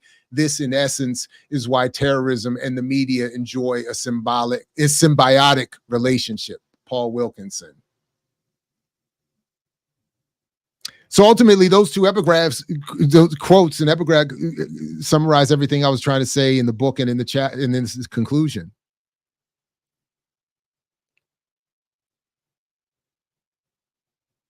And it's even more intensified today. And I get the contradiction of me saying this on YouTube. But we are absolutely lacking the material capability to project to a mass audience our politics. This is why I've always agreed with Glenn Ford's approach to this. Our effort should not be to reach a mass audience. Our effort should be to reach those who will build the organizations and the movements that will impact mass audiences and communities.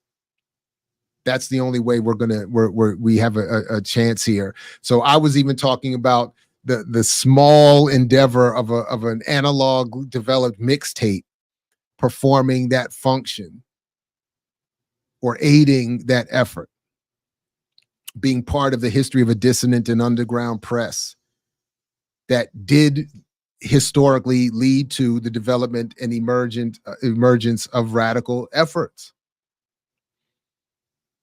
I make the point here to cite Ward Churchill in concluding the argument that this is also about genocide here. He cites the United Nations 1947 definition of what are national and oppressed groups and what defines genocide as it relates to those groups. And every one of them applies, I think, and have argued, to Black America.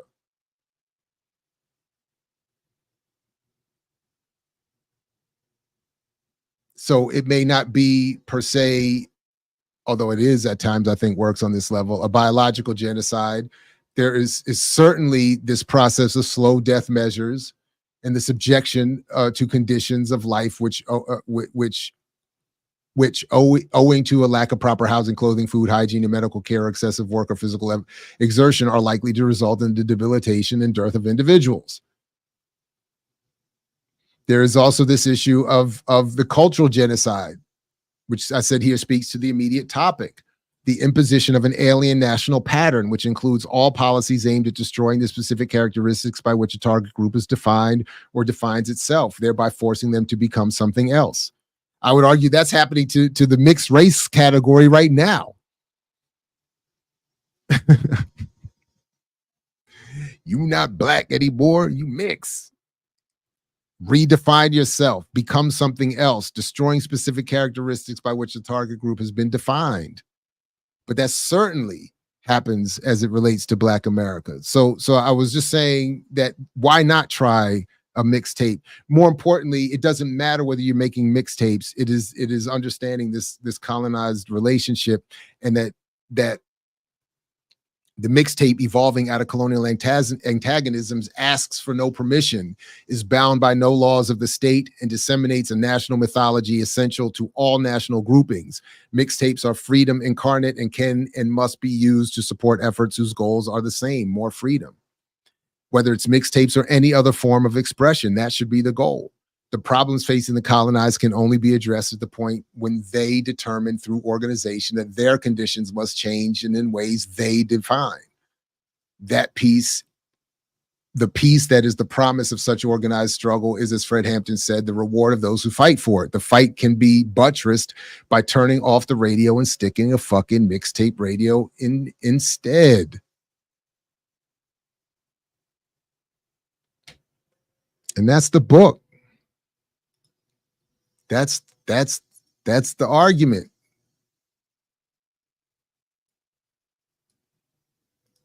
That's it. So please, as you are liking, sharing, subscribing, and doing all those things, if you want to see more, you can get the book for free. The link is in the show description. Flaws and all. I do think it is a nice contribution to a commemoration of Black August. The book has always, as I said at the beginning, been dedicated to political prisoners. The whatever money was made went to political prisoners. It is meant to carry that spirit that produces political prisoners. And I loved what I was trying to do. I really do. It again, flaws and all. So now I got a couple minutes if you all do, and you have, questions, comments, queries, conundrums, catechisms. I'll scroll through some of the chat and see if, otherwise, please do make sure you have the bell rung so you don't miss all the forthcoming shows. The remix tomorrow.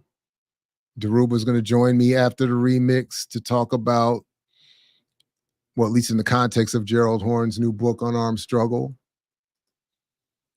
Who was on your committee? Where were they? The people you already knew, or did you reach out to them and ask them to join your committee? So Dr. Catherine McAdams was the chair of my committee, and she was great. I will, I get the contradiction, but she and Maureen Beasley, these two white Southern women, boy, I tell you, patriarchy worked on them to the point where they were like, I'm down with Black Armstrong. No, I'm just playing. They were not. But they were like, go forth, young man, produce. So she was on it. The late Dr. Ron Walters was on it. And shout out to him. He was at least always supportive and very clear that we do not agree. And when I wore my Bob Marley shirt, I'll never forget this either. When I wore my Bob Marley shirt, I had a nice black, long sleeve, black Bob Marley, beautiful picture of Bob on it shirt that I always thought was like my nice dress up shirt. And I wore it to my dissertation defense, and he commented on it. He says, he was like, that's what we doing? As he showed up in his suit and tie and all of that.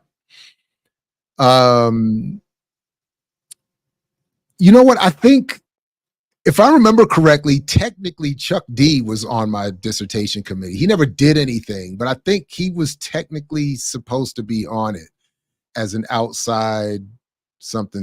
At this point, I'm glad there wasn't too much of that, because who else was on my committee though? I'm forgetting.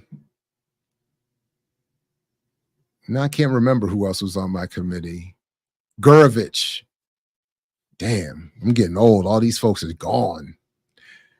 Michael Gurevich was on my committee. Jewish sociologist from England. Brilliant dude. Fair dude, but did not want to talk about Israel. I asked him one day, can we talk about Israel and Palestine? He said no. Straight out no. Who else? And I remember I had to write Gurevich an email at one point, because after you do your dissertation defense, I pass the defense, you get a couple weeks to do revisions. And there was too much of a back and forth. And I did kind of have to put my foot down and say, look, man, like, we don't have to agree, but I've met the requirements here. It's time to go. Yeah, exactly. Chuck D's current relationships would make that a little more, but at one point that was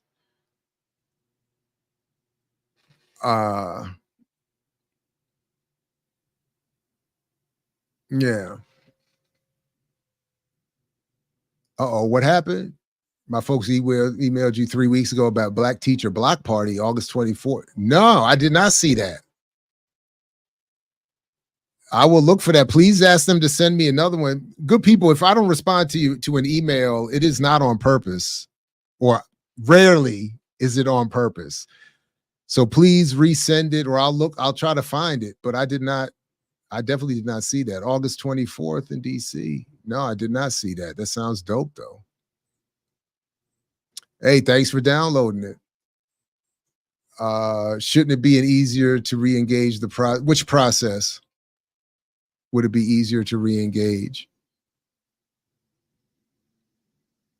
Yeah, Blinken's homeboy. Yeah, Chuck, man, I don't know, man.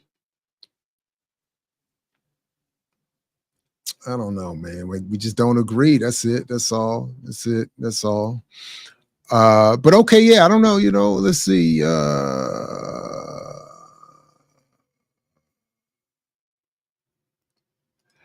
Yeah, I hear you, Ray. I appreciate you coming through this chapter. I just articulated why I left TYT for now BLM. Yeah. Although I do like the T Sports show a little bit. What's his name that does that? I like that. Definitely rest in peace, rest in power to Glenn Ford.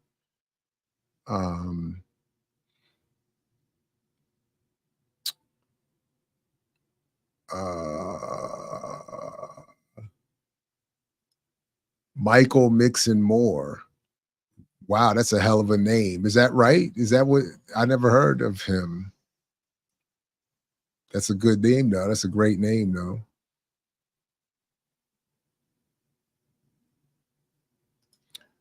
A fun show for August should be a look into the formation of NABL, created August 24th, a million years ago.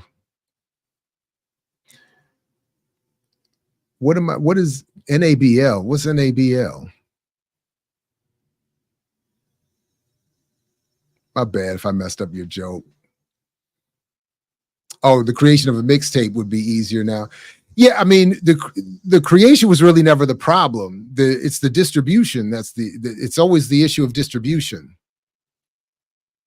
So even now digitally, people still struggle to be heard digitally, to get their SoundClouds heard or their DAT Piffs or whatever, if that's still going.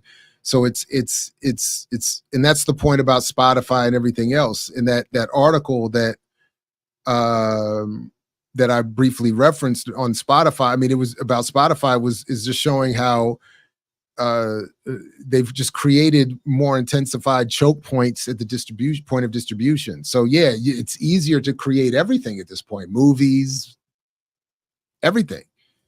People are creating movies on their iPhones, but oh, right, the National Negro National Negro Association Business League. That's right. What's her name? And so Booker T, and then I was just at a conference where a sister was doing research on Madam C.J. Walker, and admittedly, this research was more glorifying of Walker than I would have appreciated. But the point was that she was apparently trying to do something more. I forgot what it was that she was trying to do she was trying to do something more around political organizing, probably around the vote with the business league than Booker T wanted her to do. And they had a falling out about that, apparently. I mentioned them briefly in my buying power work as promoting that, being an early proponent of that myth. But yeah, I hear you. They're another Black August formation. Wow, that's deep. The book, I think I do briefly mention in the book, does the book reference Dat Piff or physical mix? It does. It references it. I think I referenced Dat Piff. If maybe not. But there's only a passing reference to the move online of mixtapes. And yeah, but I don't think I mentioned Dat Piff in particular, it looks like. So but part of, I actually don't remember exactly how I addressed this, but part of the argument was that the digital media space is going to become is not going to be the free and easy space to use to produce any, and it's kind of like what we're seeing now. We were seeing the beginnings of back in the early 2000s. The internet was never going to be meant to be some space for free and equal exchange where everything can be freely and equally found. So as soon as the industry started to catch up to the new technology, they started to lock down everything through copyright in music and elsewhere.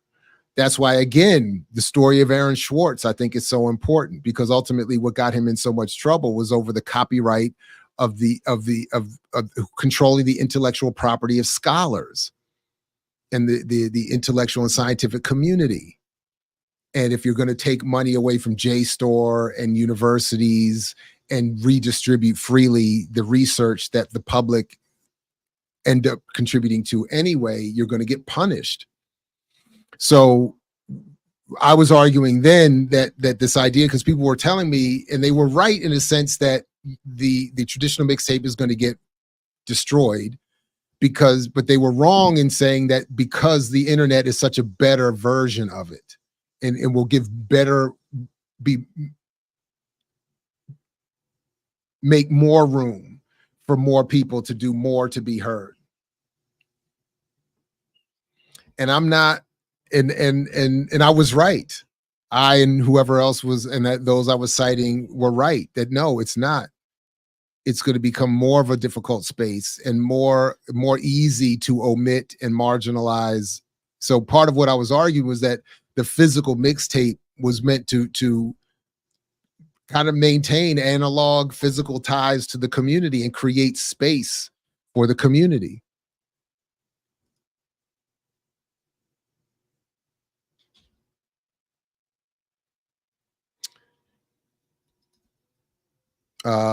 So yeah. No, I have not been watching the Olympics. I've been seeing some of the highlights, particularly for world football, but I haven't been watching. I can't. It's very difficult for me to. I did watch an interview last night where Michael Johnson talked about, and I never knew this, that he gave back one of his 5 gold medals because one of his teammates on the relay team admitted to using PEDs, and out of disgust, Michael Johnson gave back his medal. But that's as much as I've been paying attention, you know. And I referenced Zizek in the book, not making that exact point, but where he said apparently that that intellectual property would be the biggest problem of the 21st century besides climate change. But he would be right. So much of what we see almost on a daily basis, even with this platform, is around copyright, fair use, which is, and I wonder what this legal clinic case or study would say about, or what would be updated in the laws around fair use today, because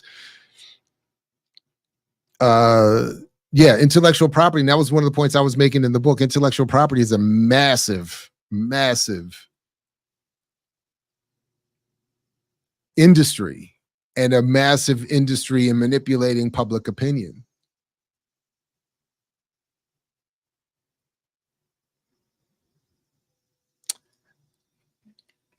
You know what? I've not seen too much about this. I saw that Algerian boxer who hit that white woman so hard that she cried and accused her of being a man. I love your summary of it. That's my favorite summary I've seen so far.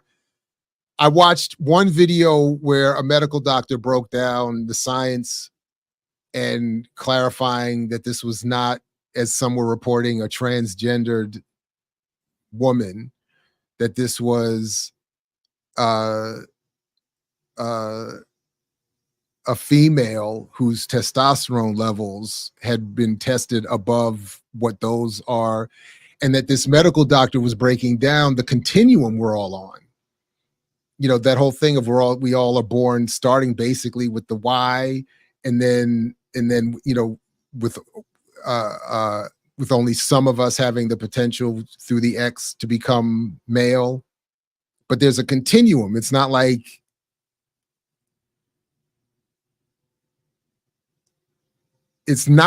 in every case you're either one quote or the other quote. There is a continuum based on your testosterone and other levels and what you're born with and how you're born and all of that. And then ultimately, then there's another part about how you feel about your relationship to your identification, and that there's a biological component to that apparently is evolving in terms of research and study, that it's not just a social construct.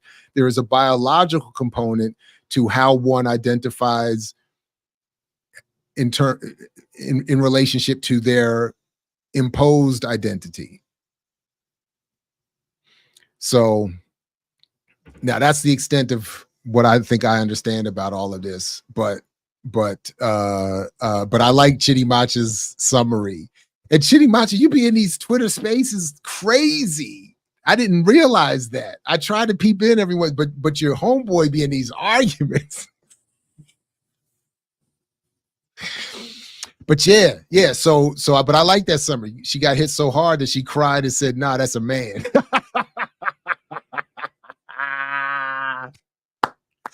But as a soccer parent, I have at times been guilty of a version of that. I have seen a couple of them kids on the other team, and I'm like, not questioning so much the gender, but the age. You 14? That's a 15-year-old.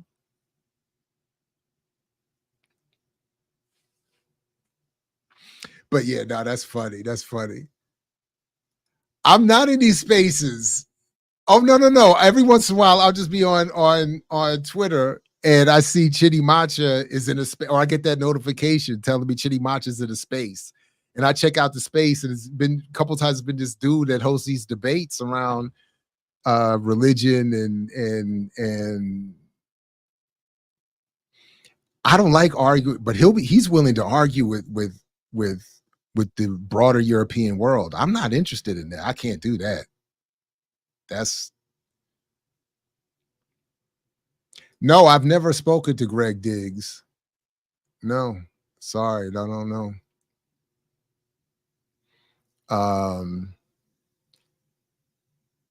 Oh wow, on WPGC at the first mix show. No, I've never spoken to him. Never.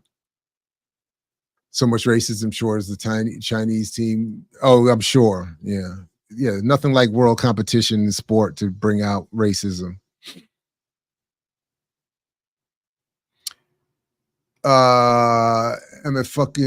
MF and God Orange POB.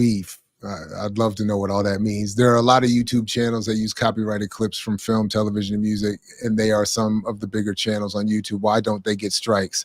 So there's a few ways I've learned that you avoid strikes. One, you don't monetize the video. So one way potentially around it is you don't monetize the video. You can't monetize the video, or only the copyright holders benefit from the monetization of the video. And that's why a lot of those videos have sponsors or are made through after heavy Patreon support or something like that, because they can't make money off of it. Others, and there's a lot of them that struggle. I've even seen some of the bigger channels struggle. My favorite is the brother in LA that does the Birdman channel, the critique of cinema sins. And he's talked about this a couple times, that you're not really sure how much is going to be considered under fair use or not. So you'll sometimes see that they edit in some other things because there's like a time limit or something, and they have to go back and re-upload the video. And they're often not doing a live like I am here. They're not doing it live. It's edited, and then they see if they get by the censors. Yeah, those are the only ways I've been able to see them get away with it. If you think CinemaSins is funny, you should watch the Birdman channel, the Birdman 3 or something like that, because his critiques of their videos, not only is that is a brother doing it, so it's pretty fun, it's cool. Even though he disagreed, he shouted out ADOS in a video, and I put a comment and he responded, but he didn't agree with my critique. I was like, everybody has blind spots, but that notwithstanding, I'll show you his channel here just so everybody's clear what I'm talking about. I think his critiques of CinemaSins are not only accurate, because they have a lot of flaws and blind spots, but so it's this guy's channel here, the with the 3 Birdman. So if you are not familiar, and he's got a pretty big channel here, relatively speaking, it's not the million or whatever that CinemaSins has, but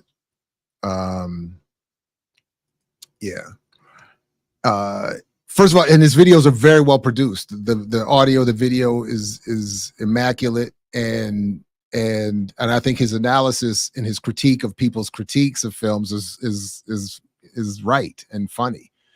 And he's an atheist, which is, so like I said, I really enjoy that too. The ADOS part notwithstanding, but what can you do? And he loves going to Japan, so he seems to love. I'm like, so you have no problem with internationalism, so what's up with Pan Africa, whatever. The plague, son, it's the plague. I'm trying to tell you. That's why we just do soda here. We try to drink our soda. Try to drink that soda, but it's difficult. So, but okay, everybody, I appreciate you for hanging out this morning. If there are no pressing questions or comments, critiques, queries, contradictions, conundrums, I'm not sure what he was. It was a passing reference. It was like, it wasn't even that big. It was like, I don't remember, but it was something where he was clearly it led me to comment, and I just said, love your channel, love everything you're doing, just please check into that. And then he wrote back, and I wrote back, and then he was like, nah, I'm good. By the way, I did hear from Cornell West yesterday. He may be around here next month. We'll see. Hey, I appreciate you, B Modular. Salute back at you, man. And peace to you, Anthony. All right, everybody. Big thanks. And thanks again, Chidi Macha, for suggesting that I do this. I hope it is of some benefit. I will timestamp it over the next day or so to help out people to navigate and through it. Again, I just, big shout out to me for what I attempted here. Maybe not so much the execution, needed some work. But flaws notwithstanding, I think the argument is of great value. It's definitely original. I haven't seen anybody try to do it. And by the way, I think, you know what? I did forget to do something. There's two things I forgot to do. One, so let me just, I'll just do this real quick since I had already prepared to do it. Dang, I knew. Yeah. So one thing I just found in terms of contemporary discussion, there was a documentary that came out on somewhere on one of these platforms about the history of the mixtape, and I couldn't even get through it. It was so disturbing because it was just another regurgitation of the same commercial fantasy that the mixtape, it's just like the hip hop fantasy started from the gutter, and now we here. It's like and they leave out all the context, all the unsanctioned, all the politics we discussed here. They left out all the stuff about how corporations co-opted the mixtape and turned it into a promotional tool. They left out all of that kind of stuff. But and another example of that was in this story where you might recognize some of it graphically. From Wired magazine last year, last August, in fact, how mixtapes remixed music history and its future. And it's another kind of, so they're correct in saying today, whether it's Spotify, Apple Music, or YouTube, the playlist is the thing. But until 20 years ago, it was the mixtapes. They're right in saying mixtapes have been foundational.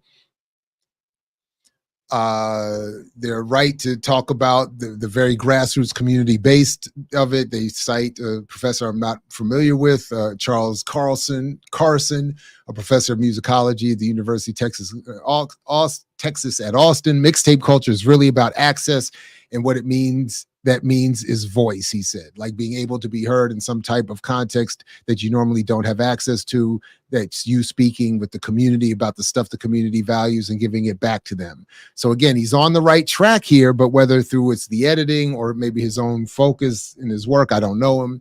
The politics and the history of the mixtape kind of get lost in again, that sort of DIY nature from the gutter. Now we're here story and this sort of apoliticized or depoliticized discussion of having a voice and presenting something differently, if not vocally, politically, sonically. They talk about the more popular attacks through the FBI and copyright law enforcement of DJ Drama and Lil Wayne. But again, only in the context of the RIAA defending its copyrighted material and its resourced, stolen, resource extracted material. It's not in that context. So as Carson does rightly note here, at least passingly, that you could argue that the overall net effect of the mixtape culture was benefiting the music industry because people would be listening to pirated music and then following that an artist. So and then when the major label debut happens, they're lining up around the corner to buy the album. Again, that's true, but I think more importantly than that is not that they're just using it as a street team promotional marketing tool, which of course they did to co-opt the mixtape primarily through DJ Clue, who used to hang out outside of the record labels to get that early release, and where they were based, and he's using it to promote himself, but they're using it to promote their work for free. tens and thousands, hundreds of thousands of mixtapes distributed all over the East Coast and beyond, promoting for free. But what they leave out is that this allows for the suppressive element. That there's the dialectic here. You're not only promoting yourself, but you're suppressing someone else. You're still managing public opinion. Who are these corporations? What are they connected to? Some of the arguments I make in my work are just not incorporated in these more popular discussions.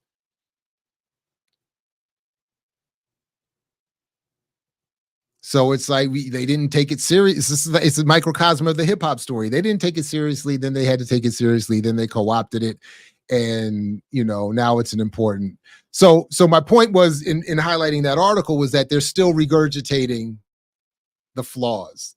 So in talking about why my work would still be relevant all these years later, there it is, because the mixtape is still being discussed in terms of its relationship to hip hop, which is specific to the mixtape form I'm talking about. Not all mixtapes, of course, but not with the appropriate political lens. The political context is erased, and the revolutionary nature of the history is erased, and the colonial takeover is erased. So that's what I left out.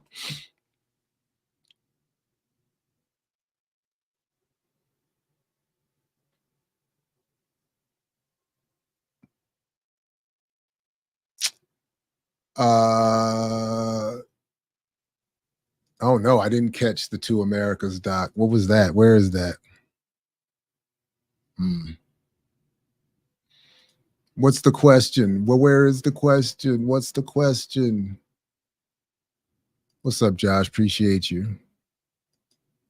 Thank you, Chitty Mancha. What question did I miss? Please. Oh no.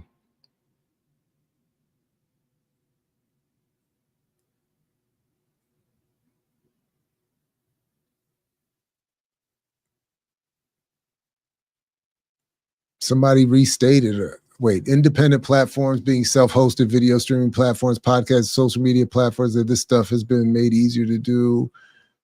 I don't think that was the question. Okay, given your assessment of the commercial internet being largely a captured environment, do you think there's still a valuable to creating independent self-hosted platforms on locally controlled servers? I mean, this is something we've discussed here too. So the short answer is yes. I do think there's value in self-hosted platforms, locally controlled. The conundrum, of course, the paradox is, how do you reach an audience? Because the audience is over here.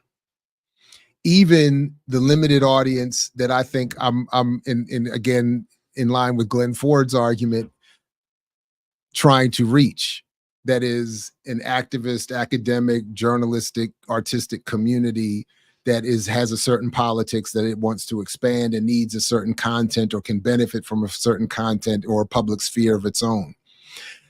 So, I mean, ideally, theoretically, it'd be great if all of us, quote unquote, were off of all of this and in some other space where we could perform these same kinds of functions more or less as easily, but without the oversight of the state and advertisers.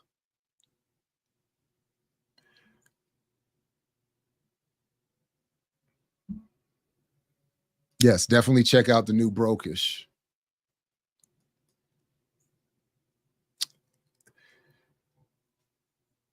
And that's and the whole point of this platform was supposed to be to try to do that in this space. And it's not easy. It's not easy. But that was the point here, to create a little corner, not with the mythology that we're somehow competing with or destroying the mainstream, not without recognizing we're still benefiting YouTube and Google, but to say, hey, we have an audience. Now, if we create this alternative and can use this to bring people over there, that would be even better.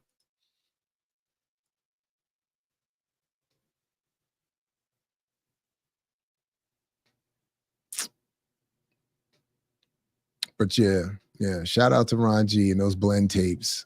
Used to love those things. So, All right, everybody. Look, I really appreciate all of you.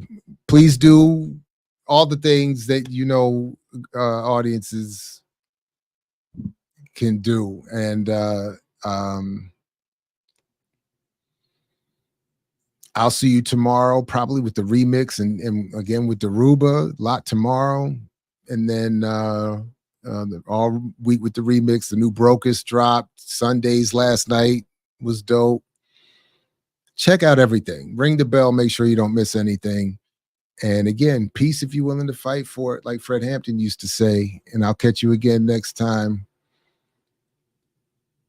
Right here on I mix what I like, what I like, what I like, what I like, what I like. I mix what I like, what I like, what I like, what I like, what I like. What do you sacrifice? Calm, kindness, kinship, love. I've given up all chance at inner peace. I made my mind a sunless space. I share my dreams with ghosts. I wake up every day to an equation I wrote 15 years ago for which there's only one conclusion. I'm damned for what I do. My anger, my ego, my unwillingness to yield, my eagerness to fight, they set me on a path from which there's no escape. I yearn to be a savior against injustice without contemplating the cost, and by the time I look down, there's no longer any ground beneath my feet. What is my sacrifice? I'm condemned to use the tools of my enemy to defeat them. I burn my decency for someone else's future. I burn my life to make a sunrise that I know I'll never see. Now, the ego that started this fight will never have a mirror or an audience or the light of gratitude. So what do I sacrifice? Everything, everything, everything, everything. I mix what I like, what I like, what I like, what I like, what I like.